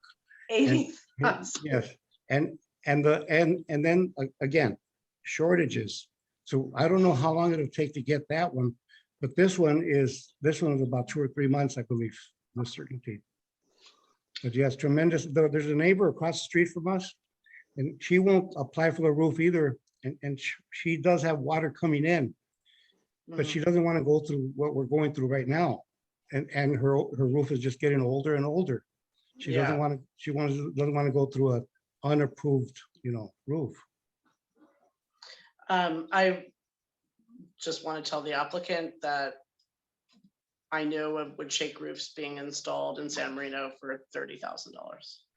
But Well, that is if you can get me, just an informational comment. That's all. I would be I'm glad just- to pay 30,000, but if But you can give me a name. I understand that your application is not for Woodshake, so I just want to make that clear. If I get a written quote, will that help? No, I'm not challenging you. I believe you 100%. I'm not challenging you. I'm just telling you. But so did you look at the different landmark TL colors and you chose Shenandoah, or you chose it Yes. because it was okay? No, we went to see a sample over in La Cañada. And as soon as my wife and I saw it, we said, that's it, because it goes with our color of the house. It fits perfectly. Yeah, along with white gutters around it. Yeah.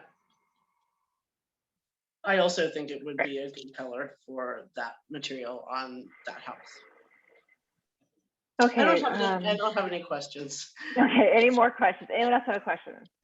I don't see any questions. Anyone here for public comments? I do not see anybody in the chat, and I'm checking the email right now, and I do not have any incoming emails for this meeting. Great, okay. So I will close the public comment section and we will move on to committee member comments. Committee member McKay? We haven't heard from you in a while.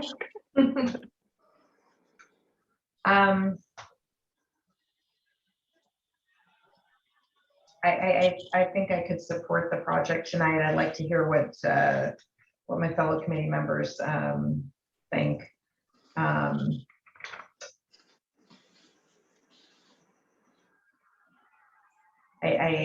did see in the legal neighborhood other homes with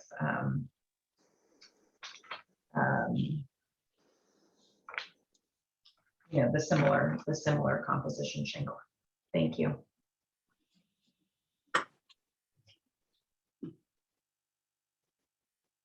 Okay, sorry about that. Committee member Tony Chow. Yeah, I just feel really bad. So many residents are going through this issue. I think for this project, I do agree the Shenandoah color is the right fit. So I could support this project. Great, thank you. Committee member Rick Chow. Thank you. I can also support the project, and I don't have any additional comment. Great, thank you very much. Committee member Batnij. I'm frustrated just having, by coincidentally, just having put a wood shake roof on my house. I'm frustrated to hear and also understand, because I also got quotes on wood shake roofs for my house for, I think one was $80,000. I think another one was $60,000. But there are people who will re-roof and wood shake for far, far, far less than that. And so I'm frustrated to hear that people want wood shake, but are getting some really maybe opportunistic quotes from people who maybe find it faster or maybe bigger profit margin to do other materials. Having said that, I hope that the applicant understands that there are that they do have the possibility to re-roof and wood shake. It sounds like they do understand that, and I think that the landmark TL in Shenandoah would be the next best thing, and so I could support this on this house. Great, thank you. So it sounds like we have a consensus here that the homeowners are here. They've gone through the process of selecting the most appropriate for their home, and the committee members are in agreement that it's compatible, the materials are compatible for the style of home in the neighborhood and the color chosen. So with that said, do we have a motion? I'll make a motion. I will move to approve design review case number DR 21-71 2675 Monterey Road. Great, thank you. Do we have a second? I'll second that. Second by Committee Member Tony Chow. Okay, a roll call in Okay. 1 second. I just want to clarify that the motion is approved as submitted. Yes, that is my motion. Okay. Or actually, hold on. We have a condition that's listed on here. So I'm going to the end of the staff report just real quick. So it was recommended to approve the project with conditions stated for comp fiberglass shingle. So just clarifying that that's actually what the motion is for. It's approved with conditions for fiberglass shingle. Is that correct? What does that mean? It's the approve the project with conditions stated for composition of fiberglass materials on the city's pre-approved roof materials, colors, and applications list. And then we have attached to the as an attachment to this the approved list that has the conditions for installing fiberglass. The conditions that go along with applying. Right. So I'm just clarifying the motion is for approved with conditions. Yes, thank you for clarifying that. Yeah, sorry about that. That was my motion. That is my motion. So conditions recommended by staff. All right, so roll call. Committee member McKay. Yes. Committee member Rick Chow. Yes. Committee member Tony Chow. Yes. Committee member Batney. Yes. Committee member Vice Chair Lakon. Yes. Motion carries 5-0. All right. Great, thank you very much. Next case, design review, case number DR 2163 2174 Melville Drive. Can we have a staff report, please? Sure. Staff report for DR 2163 at 2174 Melville Drive. The applicant proposes to construct a 1,196 square foot two-story addition to an existing 2,088 square foot two-story single-family residence. Demolish the existing garage and construct a new 536 square foot detached two-car garage. The proposed project will include changes to the front facade to restore a balcony behind the front facade, a new clay tile roof on the new portions, and I have clarification actually to that. I believe it's also not just the new portions, but areas that also need to be replaced on the existing house. And I believe the applicant will speak to that, the applicant's representative will speak to that, as well as part of the project is the replacement or relocation of windows and doors, the alteration of pavement to the existing driveway, installation of new perimeter fencing in the side yard, installation of a new wrought iron gate in the side yard, new landscaping and exterior finishes. The project is situated on a 11,700 square foot interior lot in the R1 zone in Area District 5. The project requires design review pursuant to City Code Section 231503. The alteration of the driveway and the other impervious coverage within the front yard and the construction of the new driveway gate and side yard fencing are actually subject to ministerial approval because they are not over the thresholds. Tree preservation section, we've noted in the staff report that the applicant is requesting to remove 3 trees, 2 of which fall under the city's classification of protected trees. Those trees are noted on the landscape plan, which is included in the plans at the end of the set that's part of the staff report. For historical preservation, historic preservation report, hold on, I'm sorry, 1 second.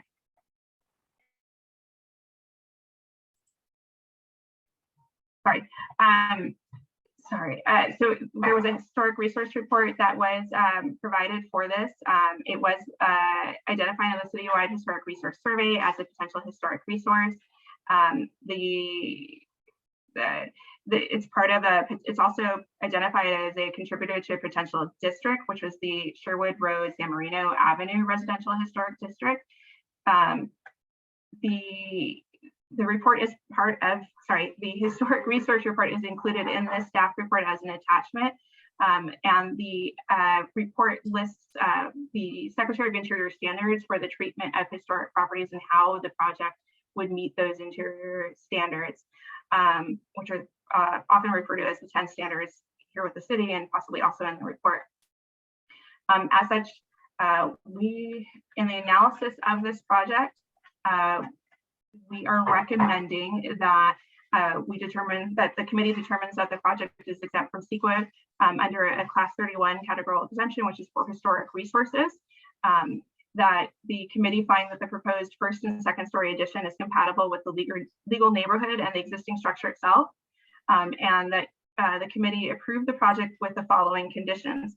A, that the property owner shall implement the tree protection guidelines contained in the consulting arborist report, which is attached to the staff report as well, and dated March 2022. That trees 6, 7, and 8 be subject to removal at the discretion of the city urban forester, with replacement trees to be added to the satisfaction of the urban forester and city code requirements. B, that the plans when submitted for plan check include elevation showing the garage to be less than 12 feet in height as measured from the datum plan, and that match the design of the house and use of cladding materials. Staff can take questions at this time. Great, thank you. Does anyone have questions for staff?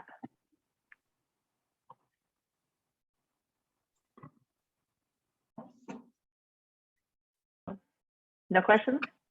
Oh, go ahead, Committee Member McKay. So this property, but not this project, was before us on March 17, 2021. And was there no discussion with staff of that previous project? So I'm also, just before I answer that question, I want to note, because I didn't note it earlier, that Committee Member Batnij has stated that she will be recusing herself from this project. And I see that she has removed herself from the discussion by muting and turning off her camera. As far as whether the previous project was discussed with staff. So I'm hoping that the applicant's representative who's on the line can talk to that maybe a little bit more, but let me answer the question before he gets to talk it, or till after I guess the staff questions part is over. I was not aware of it, but this project has, I believe, changed hands a couple of times as staff has changed. It was assigned to a management analyst last, Stephanie Britt, who's no longer with the city. So I don't know if she had a conversation with the applicant about it. The project was filed in 2021 with other staff that also previously worked for the city, and I don't know what the conversation was. I don't have anything in notes that shows what the conversation was with the applicant about the prior filing. Okay, thank you. Any other questions? Okay, we're ready. Would the applicant or the applicant's representative like to present the project, please? Hi, this is Rob Tyler with Tyler Kelly Architecture, 80 South Lake Avenue, Suite 500, Pasadena 91101. We were actually brought on following the failure of the previous application. I did, in fact, Commissioner, listen to the entirety of the review of that previous application, and so the starting point for us, frankly, was to address the DRC's concerns about that. Those were numerous, including a questionable affirmation of the architect of record, the historical context, the nature of the addition with regard, in the context of the theoretically historic context. And so those are all things that we started with when we began to plan this project. So one of the things that was highly criticized was the length of the addition from north to south. The 2020, and the only thing I have is the date of the application. The 2020 plans that were previously denied showed an attached garage and an addition that was approximately 60 feet long to the south of the existing structure. Our proposal is for 36 feet from the existing structure with a detached garage. The width of the proposed, previously proposed addition was about 30 feet. We're at 18 feet. And more than any of that, the question of the original architect of record and who he likely was, I think really weighed into our consideration of how to approach this project. So you've seen in the historical research report that Gilbert Van Pelt Jr. was listed as the architect. Highly unlikely that there was a Van Pelt Jr. that was not Garrett, that was an architect in our location. That's probably a typo. And Carrie, we have Carrie Chasteen with Saphos Environmental here online with us also. But even in light of the analysis that Saphos has provided, and in the interest of moving the project forward, we are treating this addition as though it were added to an historical building. And so we have made some subtle efforts to differentiate the proposed addition, to subordinate its design to the primary section of the original construction, to be careful about its character defining elements. And so those are all things that have lent shape to this. In addition to the other discussions, Commissioner, I'm going to mispronounce your last name, Mesquet, is it Mesquet? McKay. Thank you. With regard to, the placement of balconies and level of ornament, there were a whole bunch of things about the previous proposal that didn't set well with the commission or with me as I looked over it and listened to your dialogue about it.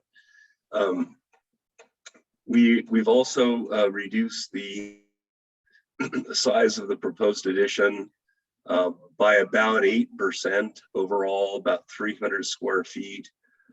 We've simplified the architectural detailing. We've implemented a fenestration program that we feel is much more compatible with the historical context if it were ever found to be eligible or nominated. With that in mind, I'd be happy to answer any questions. And I forgot to mention at the beginning of my discussion here, really hats off to your new staff and the way they've handled the transition. I know it's been painful. It's probably still painful, but Isidro and Alicia and everybody who's on your side of the table, you've had a huge row to hoe here, and you know, I'm really glad to see you got it back on track here, and I know it's been hard, so we all empathize with you. With that, I'll answer any questions you may have, and I've got Carrie here also to respond to any historical issues. Thank you very much. Does anyone have any questions for the architect or the applicant? Is the homeowner here today? We've got Dave online listening, probably unlikely to speak, but he is Dave C. Down at the bottom of the screen there. Okay. David, I don't know if you want to say anything or not. By his silence, I'll assume no. Okay, so the homeowner is here, and it's Dave C. Okay, thank you. Does anyone have a question for the architect, or maybe not the homeowner? I do have a few questions. Go ahead, Committee Member Chow, Rick Chow. Thank you, Vice Chair. Mr. Tyler, I have basically, I think, 4 questions, and I'll go through them quickly, and then we can maybe a little bit more in detail. The first one is about the proposed porch in the front facade related increase the height of the arches. Okay, and then the second question I have, I'll come back to it. The second question I have is the fences on both sides or one side of the neighbor. And then the third one is regarding trees. And the fourth one is privacy. That's kind of related to the fences. So first question, making the arches higher and restore the porch, the balcony. I'm sorry, the balcony. Are you raising the plate height a little bit to accommodate the arches, or the roof line is unchanged? The roof line is unchanged. The existing arches are particularly strange. I think you can see on your sheet A40 that the existing height is called out there. It's about 5'6". It makes it impossible to actually have a sight line out of the adjacent room across the balcony. And so we recognize that this is an alteration on the primary facade. Safos's report has suggested that this is a reasonable accommodation of kind of modern living to the facade here. And I know you've all visited the building. It's a bit strange the way that those arches are so low. And so no, the roof line is not changed. We'll raise the header, not change the roof. Okay, so because the reason I asked that question, I was trying to visualize, certainly I can see the plans, that the arch, I was visualizing, trying to see if I think the arches, the size of the arches, proposed arches, would still be in proportion to the other elements. So I was wondering if the roof line will be raised or not, but your answer is very clear. So thank you. So and then my next question is regarding the fences. I know that on the east side, you're proposing wood fence behind the hedges, basically along the east neighbor's property line, wood fence. Did you guys talk to the neighbor next door to see if they like that idea? That is my first question. Then the second question is, are you proposing some sort of fencing or hedges toward the west side of the neighbor? So we're proposing new fencing on both the east and west. No, we did not talk to the neighbor on the east. The fence proposed is, I believe in Alicia's report, a ministerial decision. However, with that in mind, just to answer your question about like what type of fence and what it's there for, it's just to secure the property. It's a simple, 1x6 dog-eared cedar wood fence, easily removed, easily replaced, easily substituted if you found that you needed a different solution. And on the west side, because as you know, it's quite open. Currently, I believe there's just a chain link fence, and you can see the neighbor can look over very easily. So you're proposing a wood fence along that property line. But any additional hedges or anything? Not at this time. There's a landscape plan you have in front of you. We don't really want to propose anything on the west property line that requires any substantial irrigation, because that would be to the detriment of the incredibly beautiful oak tree that dominates the backyard. Okay, all right, thank you. And the 3 trees proposed to be removed in the back toward the backyard to accommodate the new garage. In your view, also based on, in your view, are they absolutely necessary just physically in order to accommodate the new garage? So 2 of them, trees 6 and 7, are in the in direct conflict with the placement of the detached garage. Tree number 7, an olive tree, if you refer to the arborist report, is actually currently doing damage to the neighbor's improvements. As you know, olive trees develop a substantial root ball, and over time that root ball gets immense. I had one in my own yard. It was a similarly sized tree. The root ball was 6 or 7 feet across and probably 2.5, 3 feet deep. It weighed probably 1,000 pounds. They don't get any smaller with age. I think the reasoning for tree number 7 is clear.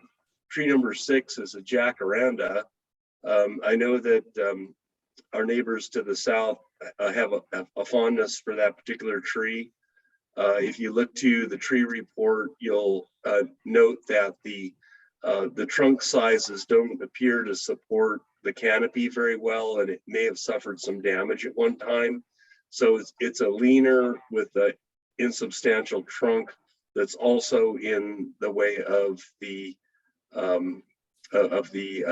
proposed garage.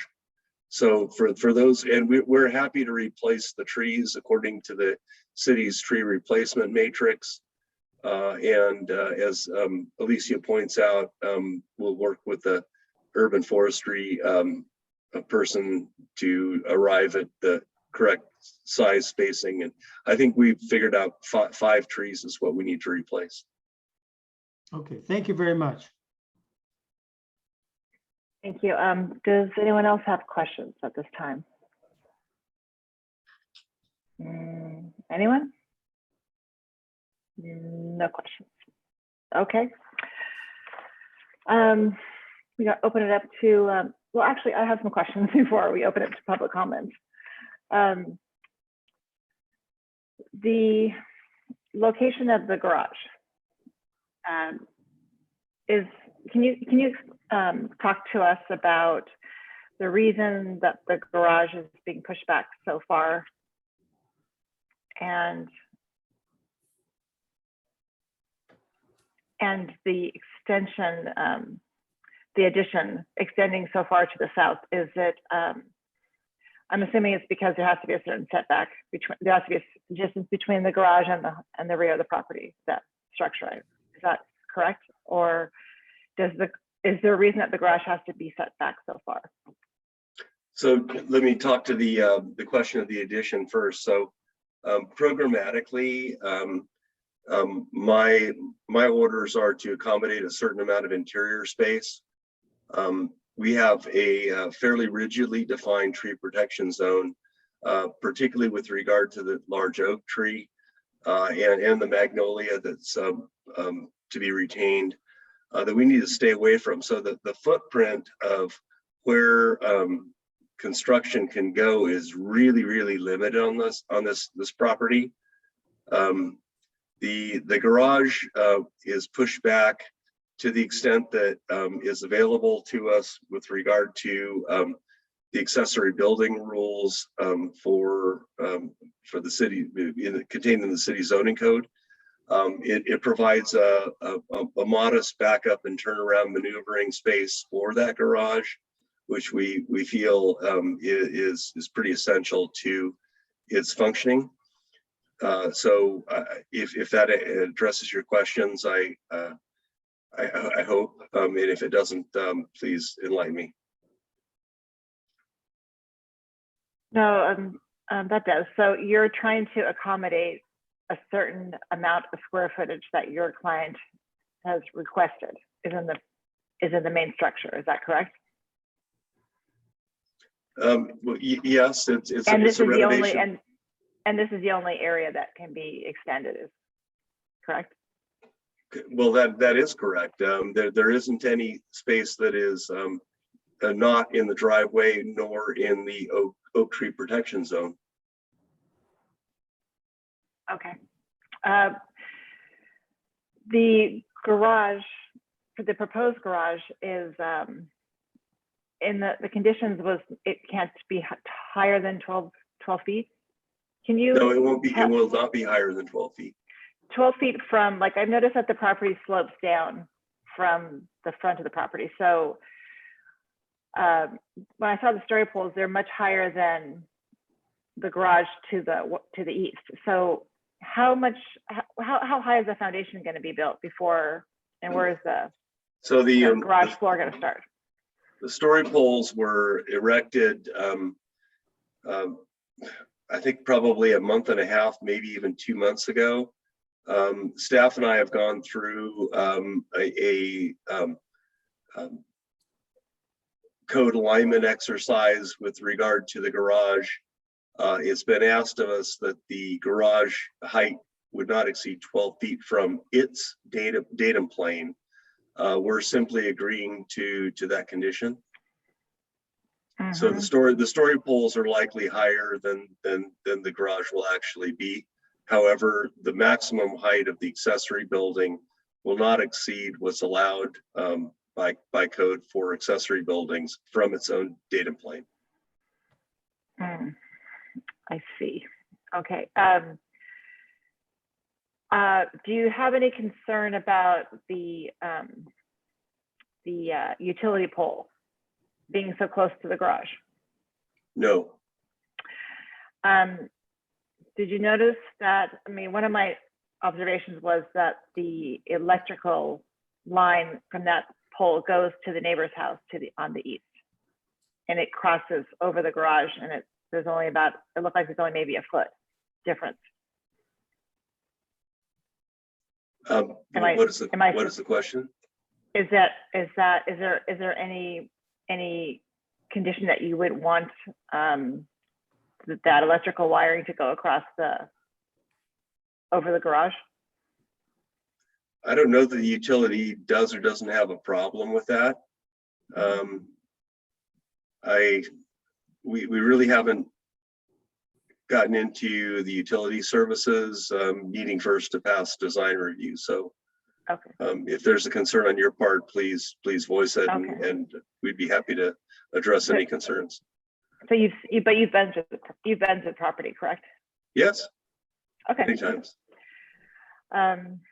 Okay, and how do you address the neighbors' concerns with camouflaging the utility pole?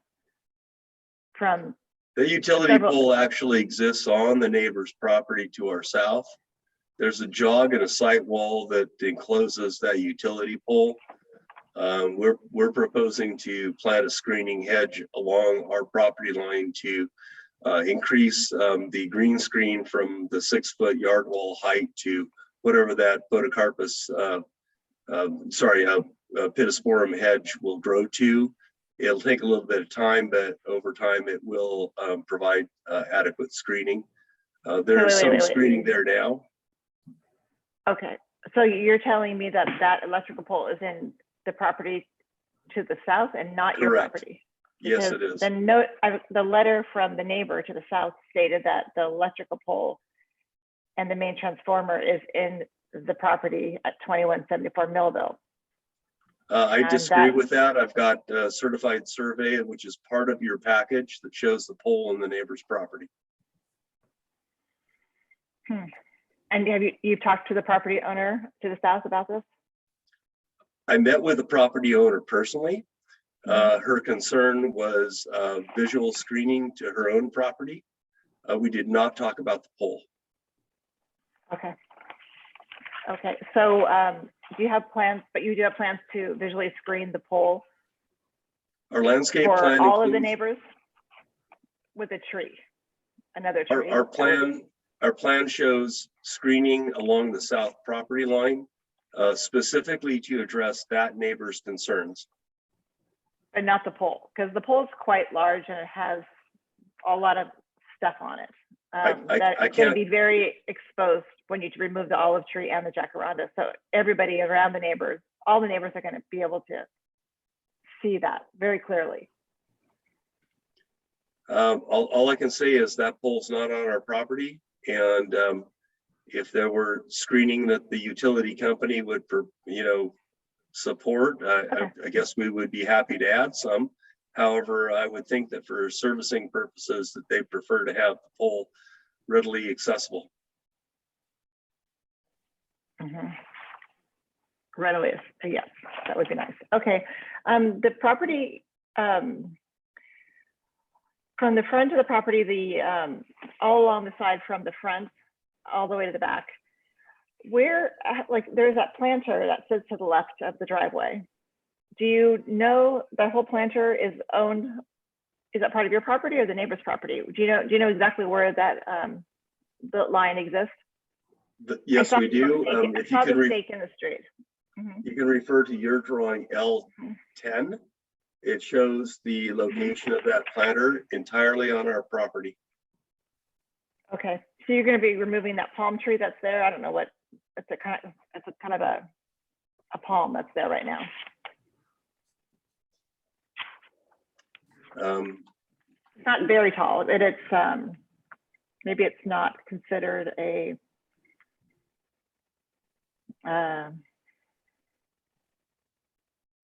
it's probably 15 feet high. I don't have that Okay, I don't see it in the that report. tree but I on noticed either it my today. survey or landscape plan, and the only way I could answer that in the context of our application is that we're going to replant that planter. All right, so your idea is to take, so right now the two properties are separated by, I don't even know, there's a chain link fence back there, but there's hedging. So there's green all the way down. So the property owner on the east has a green wall and not a wooden fence, correct, right? So Agree. you're The proposing hedge is on our sorry, I'm sorry, go ahead. Well, the hedges, you're saying the hedge is all on your property, correct? Correct. The existing hedge. So you want Yes. to, you're going to remove the existing one, I presume. No, You're going to leave that same one there, yes, but you want to put a wall behind it so that the neighbor has the wall on their side, so they can a see the wall. fence. A fence, I'm fence. sorry. So That would the prevent neighbor, our dogs from getting into the neighbor's yard. so you need this for dogs. Well, I need them for securing our yard. So you're thinking that a wood fence is appropriate. So the neighbor who lives on the other side has no place to plant, correct? So right now you both enjoy a green side yard or side visual. So in the new project, you're gonna have a much bigger house, and then you're gonna put a wooden fence between so that the property owner on the east side can't plant anything. Not that they could plant anything, but you're sharing greenery. So now the greenery is gonna be gone for the property on the east. I just wanna make sure I understand that. And the I wooden guess you fence, could put it that way, but I mean, it's well, our, that's what it is. it's our greenery. And I mean, if you thought that there should be a different type of fence there, I mean, we'd be open to that. Perhaps it should be a steel fence that has some openness to it. I'm open to that idea. I mean, it's, he has a driveway on his side of the property line. He can do what he wants with it. All right, we're very neighborly here though. So when we live close to each other, it's. I understand. I So understand. it'd be nice. And then the wood, I suspect, would be left to be maintained by the property owner on the east, right? Because there's no. I have the he same doesn't have- fence on my property and I would have to say yes. So, and then there would be watering going on with the hedges. So I just think the wood fence would be difficult to maintain when it's in somebody, basically facing somebody else's yard.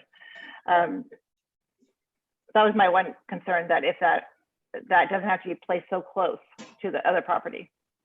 I can't think But of any reason that we would place a fence any other place than on a property line. It becomes a prescriptive easement problem down the road, as you know. Mhm. Well, you can move it closer into your property and not so close to their property. That means all I'm thinking. that's a prescriptive easement problem. If we give control of the property to the neighbor over time, there's a legal case to be made for their continued use of that piece of land. Mhm. Sorry, real quick, can we just Okay. refer, can somebody, either staff or Rob, can you refer us to which page the survey is on? Just so I can, Or give me 1 minute. are we looking at L10 or are we looking at, I mean, is there a survey? Would it help if The- I, Share it on Zoom. Can it- Yeah, Yeah, could you can I- share it? Because it's yeah, hold on 1 moment. I think that would be helpful for those. you're The talking just the survey. The survey is Survey? your PDF page 5, not added page 5, but PDF page 5. And we've been talking about the landscape plan, which is the last sheet in the drawing set. I'm going right now to can you guys see my screen, by the way? Yeah. Yes. The images we're seeing, the pretty pictures aren't accurate, although those aren't the plans. So Okay, so this is the survey, and I can zoom in or zoom out if you guys like. And then the from the staff report set, the landscape plan is on page 20 of 137 of the 137 of the PDF. I can go to the landscape plan if you, and I can continue to share the screen also. Just let me know when you would like me to change. Tony, what do you?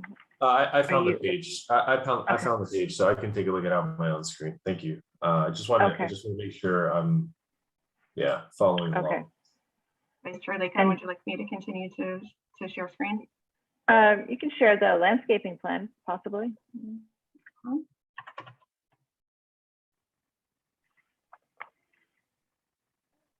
Mhm. Okay, so currently it has the green hedge separating the two properties. And they're going to be removing that orange tree. But the proposed wood fence is going to go closer to the neighbor's property. So were you planning on putting the wood facing your property or the front of it on the exterior? I don't think we've really gotten there yet. Okay. If you have a problem with the wood fence, I'm sure that we could Mhm. install something more transparent that would also solve our security concern.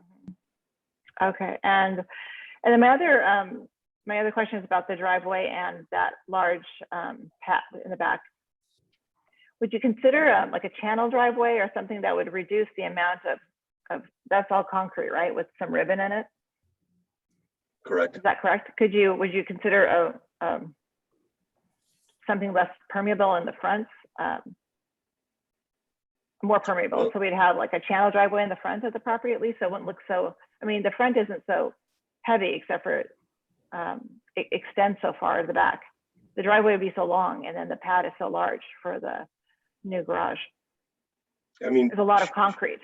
sure, but it's exactly the way it is right now. It's not, we're not proposing to enlarge or widen the driveway or extend its length significantly. You're not?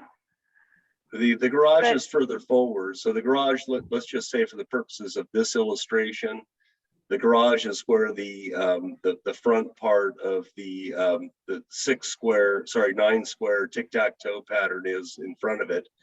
Yeah. But from the public's point of view, there's really no difference in the perception of the driveway other than we're putting a nice one in instead of the crummy one that's there now. Okay, If but you it wanted does a take, Hollywood it does, driveway, it's okay. We could do a Hollywood driveway. well, I'm just thinking that it's taking because you're moving the garage back so far, there's limited areas to grow anything. And then that pad is another area that's not going to be able to support any trees. So, you know, one of the nice things about these deeper properties is that there's a park-like feel in the backyard. And now with all the hardscape and the garage moved back, it limits the area. So that would be my concern is, and all of that impacts privacy to neighbors. So I'm hard pressed to understand why that's a privacy issue with the neighbors. The neighbors have a solid driveway leading back to their garage. The ones on the west and east do the same. Most of the driveways in the neighborhood are the same. So, I mean, if there's a precedent for a Hollywood driveway, I'm unaware of it. no, it's not that. I'm just thinking about all the concrete that we discourage large amounts of concrete, and I was just trying to find something that looks less, that has less concrete on the property. It's a lot. Okay, I'd so refer you- does I'd anyone else refer have any you back- questions? Sorry. Go ahead. I was going to move on. Sorry, I would just refer you back. We've got a couple of rendering illustrations on one of the early sheets, probably maybe, yeah, right there, Alicia. Thank you. There you go. So, I mean, as you look down, if you look down this driveway, the top left rendering there, you see really what this is going to look like. And our work's all produced in Revit, just so you all know. There is no possibility of dimensional discrepancies or 2D finagling that confounds the group sometimes. So it's all one model, and it continues to be throughout its production process. So, you know, I think that you can see there that between the hedge and the building and the proposed addition and the garage way behind, it's pretty imperceptible. However, I would maintain that if you wanted a Hollywood driveway, perhaps maybe that goes up to the portico share from the sidewalk, and we leave it at that perhaps, or it stops at the portico share and picks up behind the portico share. And I think we need to have the turnaround at the garage area be free from any kind of plantings in it, just because it's going to suffer with the vehicular motions. Yes. But you notice that in the draw, in this, it's not a drawing, what is this called? This rendering, that they didn't put the wooden fence. No, and in fact, the lower drawing on the right-hand side, you see, we actually took out the planting. Sometimes people put in plantings to try and obscure the committee's view of a particular aspect of the project. And in anticipation of that, we actually, you know, purposefully removed the big tree so you could really see what's going on there. And yes, you're right, the fences are not included on either. No. So that they wouldn't obscure the building. And then the side is open. Since you're moving your garage, that person doesn't have a side anymore. So what person doesn't have what? the person on the east, that used to be where the garage used to be, was kind of like their side. I They see. used it up, you know. So where that car is shown, you're saying instead of having a wall to look at, they have like openness? Well, this picture is open right here that you're showing us is open. No, it is. Even though I know Like it's not. That's absolutely true. I mean, the garage is about where that silver car is, the existing garage. Okay, okay. Does anyone else have any questions? I do have a Yeah. follow-up question. Go ahead.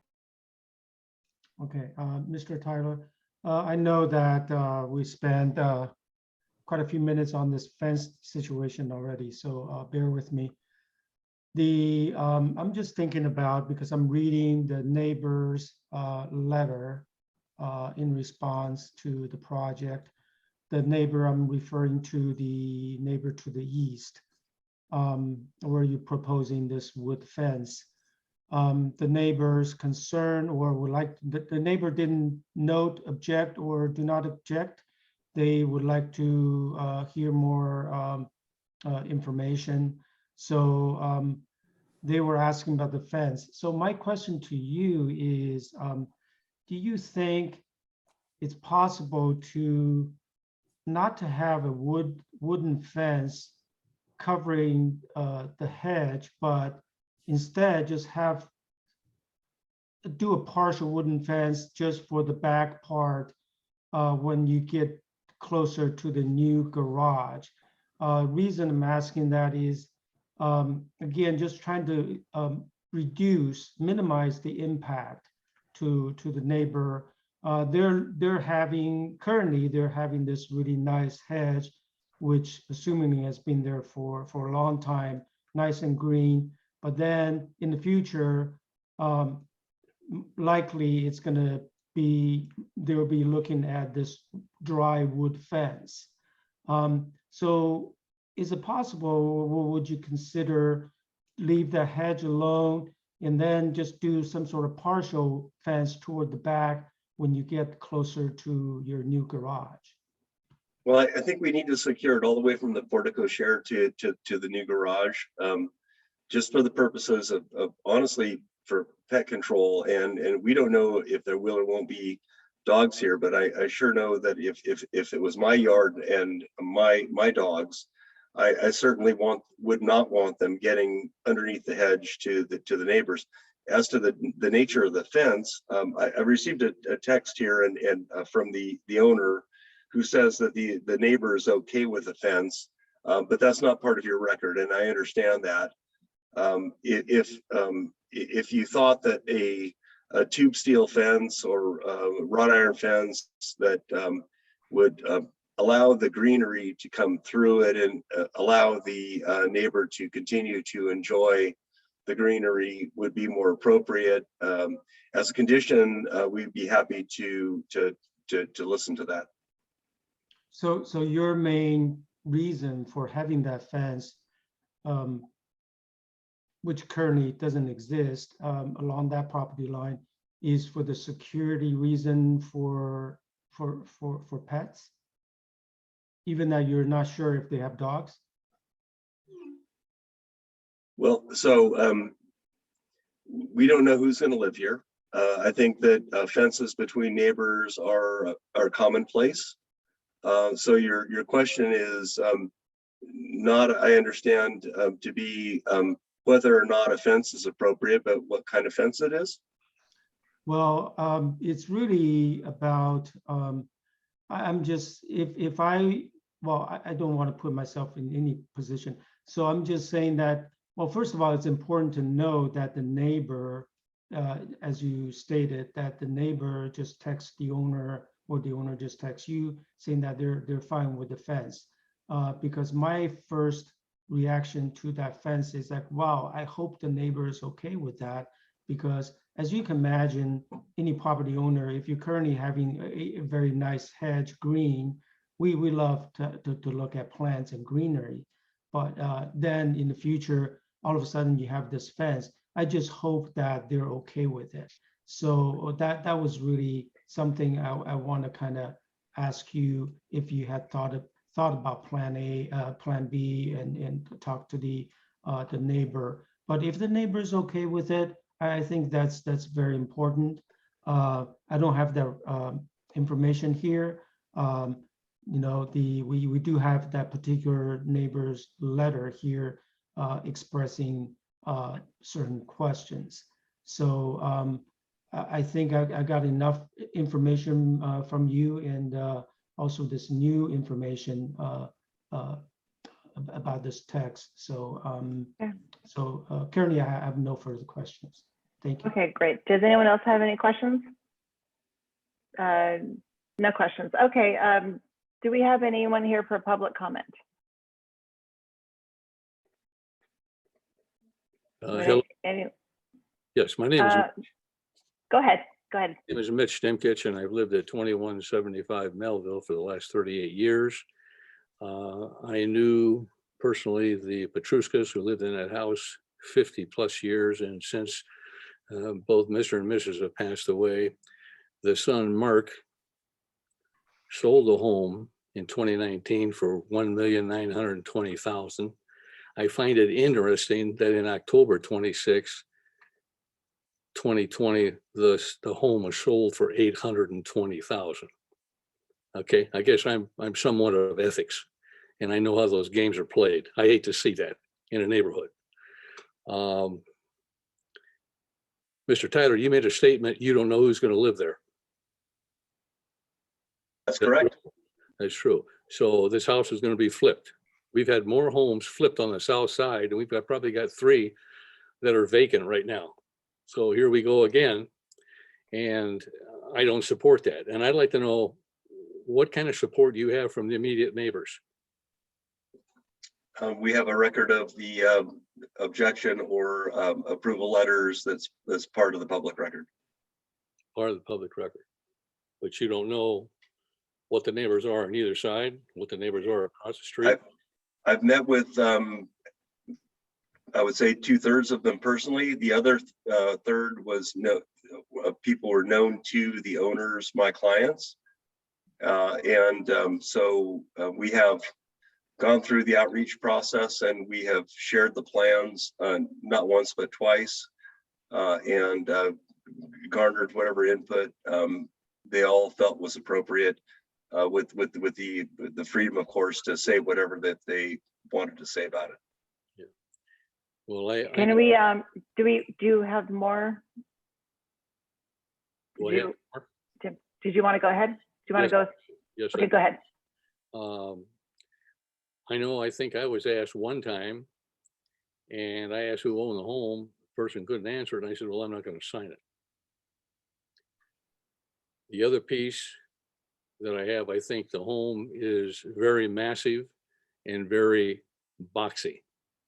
And I would like to also tell you that I think I would like to have this plan put on hold, because the home on the east side, 2186, on March 29th, 2022, has been sold for $2,750,000. I think you own it to the new people coming in to delay this till they have a chance to look at it.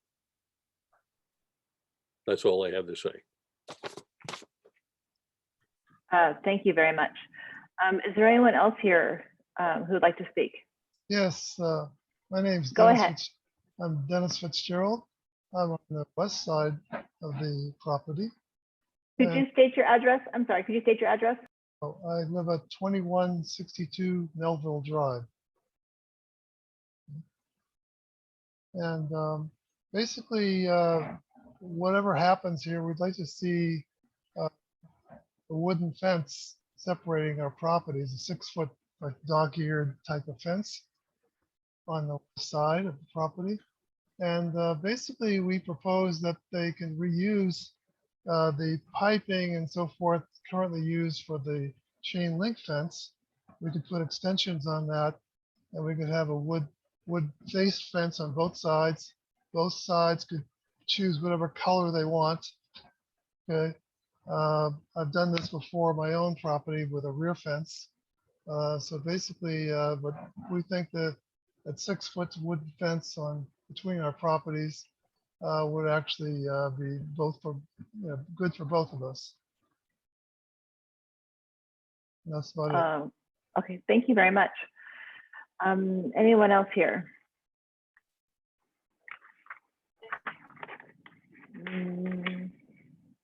Hello. Oh, Yes, go this is ahead, Penny Cole. Yes, hi, this is Penny. I live in 2162 Melville. I am west, the immediate west to this property. I agree with Mitch. I think the new owner to the east of the property really should have a chance to look at the plan and should have a chance to voice their opinion. Otherwise, I just feel that after spending $2+ billion buying a house, and right away the next door is going to be different, the fence is going to be different. I just don't feel that's neighborly. As for our own house, right now there is a chain link fence. I think it's only about 4 feet tall. And I understand because there is a oak tree, California oak tree there. Therefore, during the last, oh, by the way, before I go into that, I really want to say that I see major improvement of this plan compared to the last plan. So, Mr. Tyler, I thank you for that. And you probably didn't know that there was a lot of discussion about the fence between our property and the said property because of the oak tree. So we were told we shouldn't have fences with foundations or footings in, otherwise it might damage the root of the oak tree. But we can use the existing chain link post and we can just attach 6-foot I think they call it dog ear style wood plank over it. That will give us property. That will give us privacy to our property. I will be happy with that. And as far as the magnolia is concerned, it was not properly taken care of. That's why it was so tall and lanky. I think it deserves some pruning. If we don't remove that tree, I think it deserves some careful pruning. That's what I want to say. Thank you. Thank you very much. Anyone else? Ms. Martinez, do you see anyone else, or do you? There's no emails in the planning inbox, and I don't see anyone in the chat. Great. Okay. So I will close the public comment portion and move to committee member discussion. Committee member Tony Chow. Yeah, I struggle with this one, kind of same as last time. I think the massing, and I think we may have spoken about this last time, the massing as is already feels very front heavy, or just feels in your face. I do think they are, the plans are potentially the best way to get that little bit of additional square footage. But I think I'm gonna have to wait to hear what my other fellow committee members have to say. Okay, great. Okay, thank you. Committee member McKay. Thank you. I want to thank Mr. Tyler for explaining the history, which was responding to a concern that I had, the previous project, the changes that have been made, the thought that's been put into it. I appreciate all of that, and I think this is a significant improvement over the previous project. However, like my fellow committee member, I'm very concerned about the massing. I don't know that it is within our guidelines. Although it is a much more graceful project and much more respectful project in terms of the side properties. You know, previously it was all on one side, and I get that, but it is creating a huge boxy addition in the back that is, you know, a lot of massing for the size of the property. So I too would like to hear what the consensus view is on that. Separately, I am hearing the neighbors and I am concerned about what they are saying. And I think that with my concern about the massing and the very reasonable and respectful proposal that perhaps this be put over so that a new owner could be able to speak to it, who's going to be right next door, if I'm understanding correctly. I don't think that's unreasonable. And I actually think it's a very respectful request by the neighbors. So that is something that I want to mention I am attuned to, because I think that the neighborhood lives with this project. The neighborhood lives with these changes. So, and especially someone right next door. And I know that I would appreciate that if I had just purchased a house. I would want to know this. This is very important information. And so those are my concerns. I separately, and this is not really before us, but I just want to note for the record, I'm really concerned with the state of disrepair and unkempt appearance of the property. It is in the same state of disrepair and unkempt appearance as it was the last time we were there, and that was March of 2021. And I don't think that's really in keeping with the standards of the city. That's not before us, but I want to say that for the record. Thank you. Thank you, Committee Member McKay. Committee Member Rick Chow. Thank you, Vice Chair. I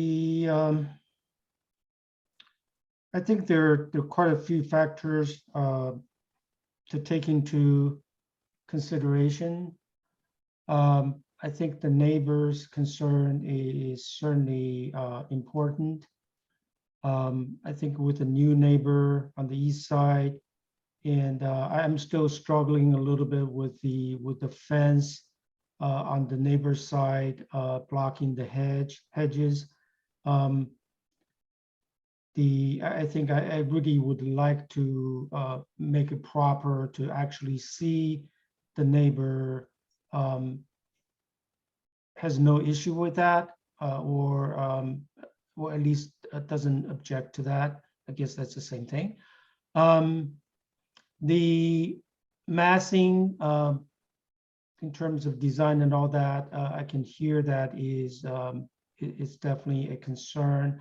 I have to say that the architect, Mr. Tyler's plan is definitely a big improvement. So so I have to say that, you know, a good job there. In the meantime, I think it may perhaps it does need another revisit to see if there's a way to kind of reduce the extension in the back somehow, come up with a little bit different approach. The west side neighbors suggestion about the wooden fencing on both sides, taking advantage of the existing linked fence. I think that seems to be a good suggestion that perhaps can be integrated, clarified again. So currently I'm leaning toward a continuance, but I have to say that again, I think this plan today is a very a good improvement. So thank you for that. Great, thank you. And then our committee member Batnasia is recused, so I'll go with my comments. I agree with the committee members, and I do think the masking is a bit of a problem, but it's not my my main concern. I do want to state though that the from the front, the facade is actually, it's really nice, and I was really pleased to see the house presenting like you would think it would originally. And I think it is really compatible with the neighborhood, and I think it's compatible with the south, and I think that the facade is a great, really nice improvement, and I was really pleased to see that. And the details of the home are nice as well. My concerns are the privacy with the neighbor to the east, the wood fence, and the park-like feeling being reduced because of the driveway being so far back and little room to left to plant. And because of the way the land is there, it goes down and up, and people, not everybody's on the same level. It's going to be very open, and I think there'll be privacy issues. So, and I also hear a lot of concern from the polite neighbors, and I think that they, I think we should, I would hope you would consider the option with your neighbor on the west to reuse those poles so that you wouldn't have to dig and you know, potentially harm the oak tree. And clarify with the neighbor to the south. I mean, I know you're showing us a survey, but I really think that that needs to be addressed, that the neighbor doesn't think it's in her property and you think it's in your property. So I would like that to be clarified. And that the neighbor understands that the pole is in her property, and that it does need to be accessed. So I could support a continuance today. And I think that majority of the committee members were leaning towards a continuance with their concerns of massing and neighborhood concerns. Does anyone have any comments to make within the committee members before I ask for a motion? According to your Am I asking? instructions, I'm I sorry. believe I have a rebuttal opportunity, do I not? I don't believe so. I don't think so. I'm sorry. Published in your description. Did we close the comments already? Aren't we? We're doing member discussion. You Okay. closed the public hearing section of it. Camelia has the comments in front of her, but that's for the public comment portion. Maybe she can address whether if there's a section for rebuttal in there, but I don't believe I recall one. There isn't. I think City Attorney isn't here. I No. believe Okay. you could open for a rebuttal, but you would, if you Right. open it up for the public, you also have to give the applicant the ability to rebut those statements that the public is stating. This is the applicant asking. Right. So no, I'm not. Okay. We're close. So I'm not. I have to reopen it. Correct? You would have to reopen it for the public as well. Yes. No. You can choose to keep it closed. Yeah, I'm going to keep it closed. Okay. So nobody has any comments for discussion, and can we move for a motion? Yeah, I'll give it a Anybody? try. Go ahead.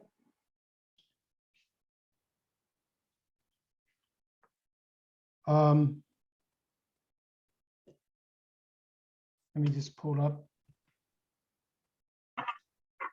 I move to continue DRC 21-63 to the next available meeting.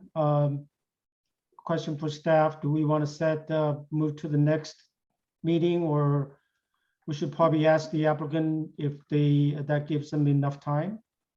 Yeah, I would recommend consulting if they would have enough time. So the next meeting is May 4th. So let me ask Mr. Tyler, are you going to be able to submit plan in time, be ready for May 4th meeting? Me and my client do not agree to a continuance. So, okay, well, that's up to you, if you want to Yes. resubmit a plan or not. So that's not up to us.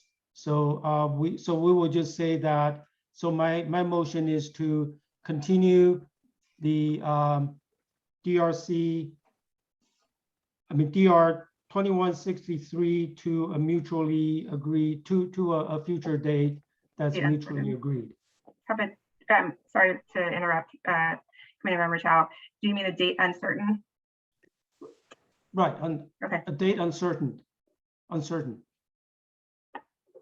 Okay, but now I'm concerned that they do not want a continuance, so I'm, since everybody's comments lean towards a continuance, should we just motion, move the motion, change the motion?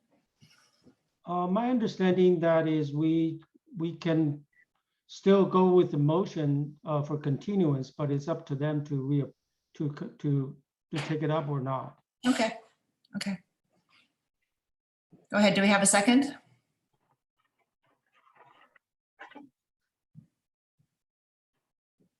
I'll second. Okay, calling to vote. Give me one moment. Okay, and just noting again that Committee Member Botany recused herself. Committee Member Tony Chow.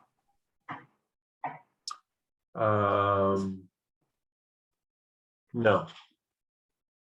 No on the motion to continue. Committee Member McKay. Yes. Committee Member Rick Chow. Yes. Vice Chair Lakon. No. Okay, so we have a 2-2 vote. The motion failed. You can either re-vote on the motion or entertain another motion.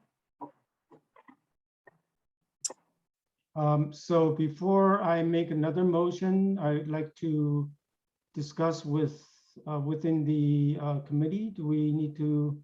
Can we do that? You can discuss are you asking to open it up to discussion amongst committee members or to That's discuss right. for another motion? Right. Well, I just like to understand the members' concerns in the direction. I'm sensing perhaps a motion to deny the case would be preferable. I think we did this on the previous project, so I certainly think that we can discuss what the concerns are, because otherwise we won't have, That's right. we won't be able to move forward with anything tonight. So- So let's sort of address what the concerns are. Go ahead. Tony, what were your concerns? Similar. I don't know if, I mean, I can change if it's the same situation. I'll add one more vote the next time around it comes, but I feel like most of the information is kind of in front of us. There's not much that they're going to be able to update, I guess. But yeah, I mean, if we're going to be gridlocked, I don't mind moving to approve a continuance and let them decide if they want to come back or not. So you were okay. I mean, one of the concerns that has been articulated, and certainly I was one of the people who articulated them, was the concerns of the neighbors who are present tonight. And so, I mean, in my mind, a continuance was going to allow the new owner, who is immediately next door, to have a voice in this. That was my thinking, but I certainly want to hear what other people. So there was a reason that the continuance might address one of the issues at least, or put one of those issues to bed. But I'd like to hear from my fellow committee members if that's not. I would move it to continue it. I would change my vote because I was thinking if they don't want to continue it and we weren't leaning anywhere near towards an approval. So what would be the point of continuing it when our applicant has stated they refuse continuance? So I thought it would be just more efficient that way. But I would change my vote to continue. Okay, so should I make the motion again to start fresh? Yes. Okay, so I would move to continue DR 21-63 to a future uncertain date. So we have a motion on the table from committee member Rick Chow. Do we have a second? I'll second. 1 second, please. Notes for the record. Okay, calling the vote. Committee member Tony Chow. Yes. Okay, committee member McKay. Yes. Committee member Rick Chow Yes. and Vice Chair Lafon. Yes. Okay, motion on the second time carries 4-0. So we will continue it to a date uncertain, and we will notice again for that when it comes back. Okay, thank you very much. Then we'll move to item number 5, design review case number DRC 21-78, 970 Sherwood Road. Give me one Vice moment. Chair, I need to recuse myself from this item. Okay, thank you. Okay. Committee member Rick Chow. And just give me a second while I switch files here. And committee member Batnish is back. Yes, I'm back. Hi. Okay, so we're back. 1 moment, sorry about that. Okay, so design review case 2178 at 970 Sherwood Road. The project is for the project proposes to remove wood shingle and install Serenity Landmark TL in the Shenandoah color on an existing approximately 2,864 square foot 2-story single family residence with a detached garage on a 10,746 square foot lot in the R1 zone in District 5. The proposed color material are found on the city's pre-approved roofing materials, colors, and applications list. However, the project doesn't meet the prerequisite of having composition shingle roofing material currently installed on the home and is therefore subject to design review. The project is identified on the citywide historic resource survey as a potential historic resource. They identified it as a potential contributor to a potential future Oak Knoll Merino residential historic district. However, wood shake roofs are not listed as a character defining feature for the contributor or for the district, according to the historic resource survey. A change in roofing material that simulates the look of wood shake does not result in a substantial adverse change to a potential historic resource. And pursuant to California Public Resources Code dealing with CEQA, this project is eligible for Class 1 categorical exemption. For staff recommendations, staff is recommending that the committee determine that the roof is exempt from CEQA pursuant to a Class 1 categorical exemption, that the committee finds that the proposed roofing material is compatible with the existing structure itself, and also approve the project with conditions that are stated for composition of fiberglass material on the city's pre-approved roof material colors and applications list, which is entered as an exhibit to the staff report. Staff concludes their presentation and is now available for questions. Great, thank you. Does anyone have any questions for staff? Saying none. Is the applicant or the homeowner or the applicant's representative here? Yeah, we're the homeowner. Can you hear us? Yes, go ahead.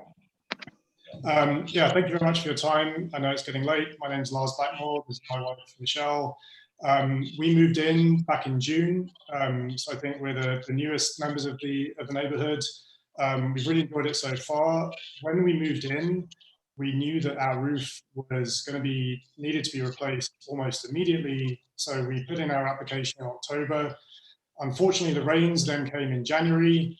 And we were standing in our living room and saw some pretty serious water intrusion. Thankfully, staff were really good about getting us on the schedule for DRC approval. So here's where we are today. It's fairly simple. We want to do a full replacement of the wood shingle with the Shenandoah TL. The Certainty Landmark TL in the Shenandoah color.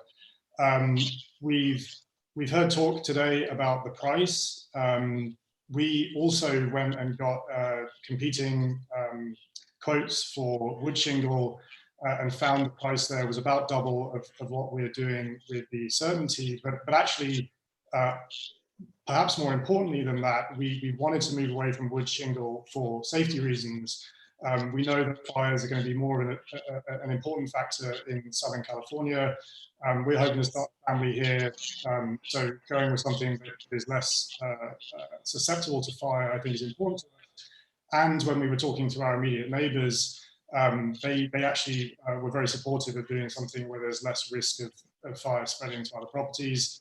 A previous applicant mentioned that it has a lifetime guarantee, a lifetime warranty, and we're hoping to be here for the long haul in San Marino. So something that has that amount of durability, I think, is super important. Oh yeah, so the legal neighborhood, we've collected letters from people in the legal neighborhood. We had 7 approvals of our plan. The only person that recused themselves was Rick Chow, the council member.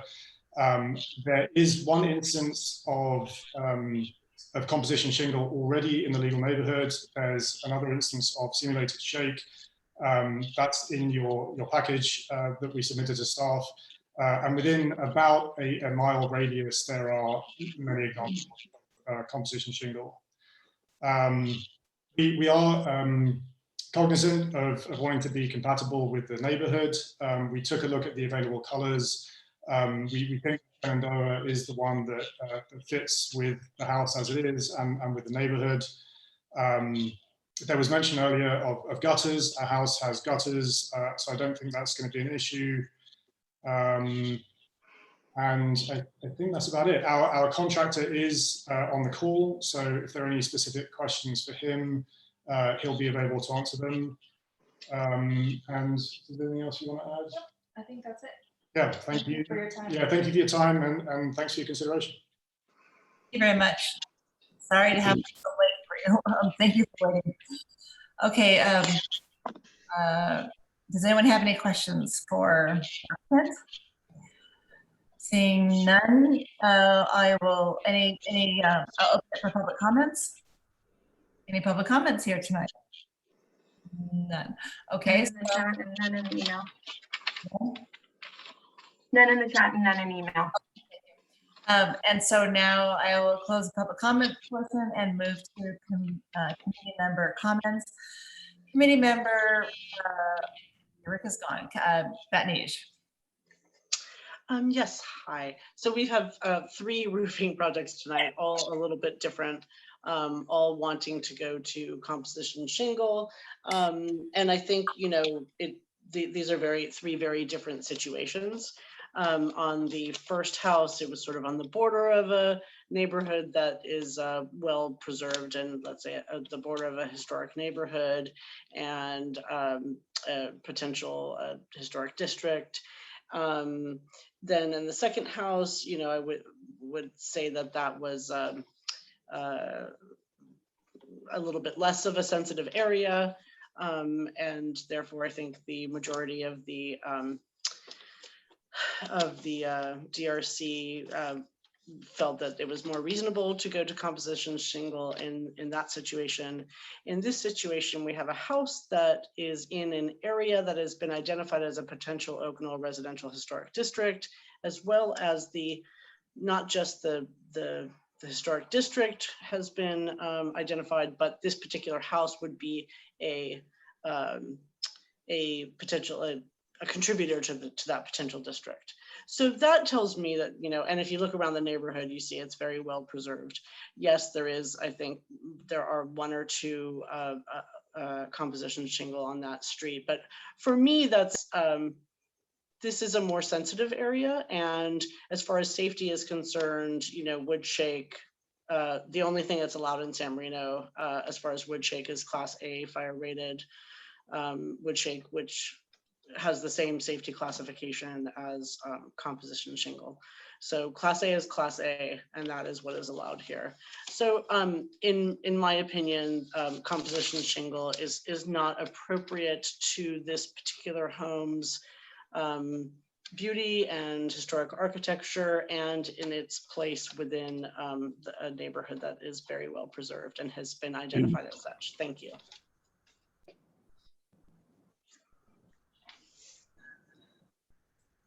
I'm sorry. Thank you very much. Committee member Tony Chow.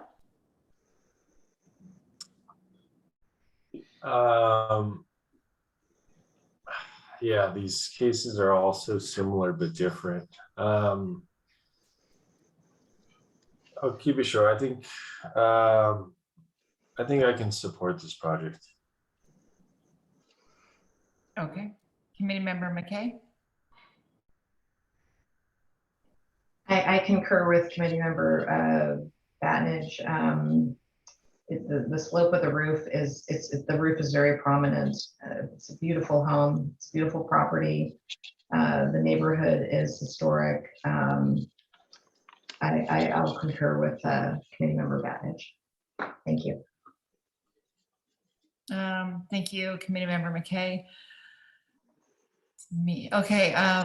Well, I will. I agree with the committee members, all of them actually, but I'm going to have to lean more on the side of the historic district and maintaining the look of the house. I know that staff reported that it does not alter, doesn't diminish the significance of the house, but I think that in a neighborhood of such, I would like to, I think it's more compatible to stay with material already there. So I have a motion. I mean, yeah, can I have a motion? Yeah, I will move to, I'm sorry, I'm just bringing up the file number. Discuss it some more if you'd like, but. Okay, I move to deny design review case number DRC 21-78 970 Sherwood Road. Do we have a second?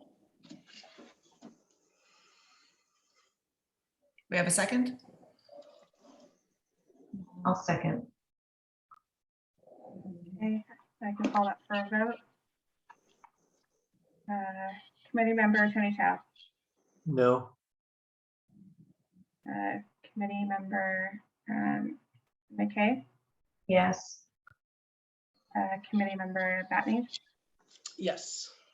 Vice Chair Lakon.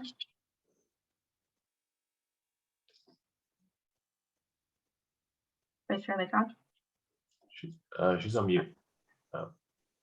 I said yes. Sorry, you were on mute. Okay. Motion carries. Project is denied. Good, thank you. That is the end of our meeting this evening. Correct. Our next meeting is scheduled for May 4th. Okay, so we will adjourn for the evening and return on May 4th. Thank you very much, everyone. Thank you.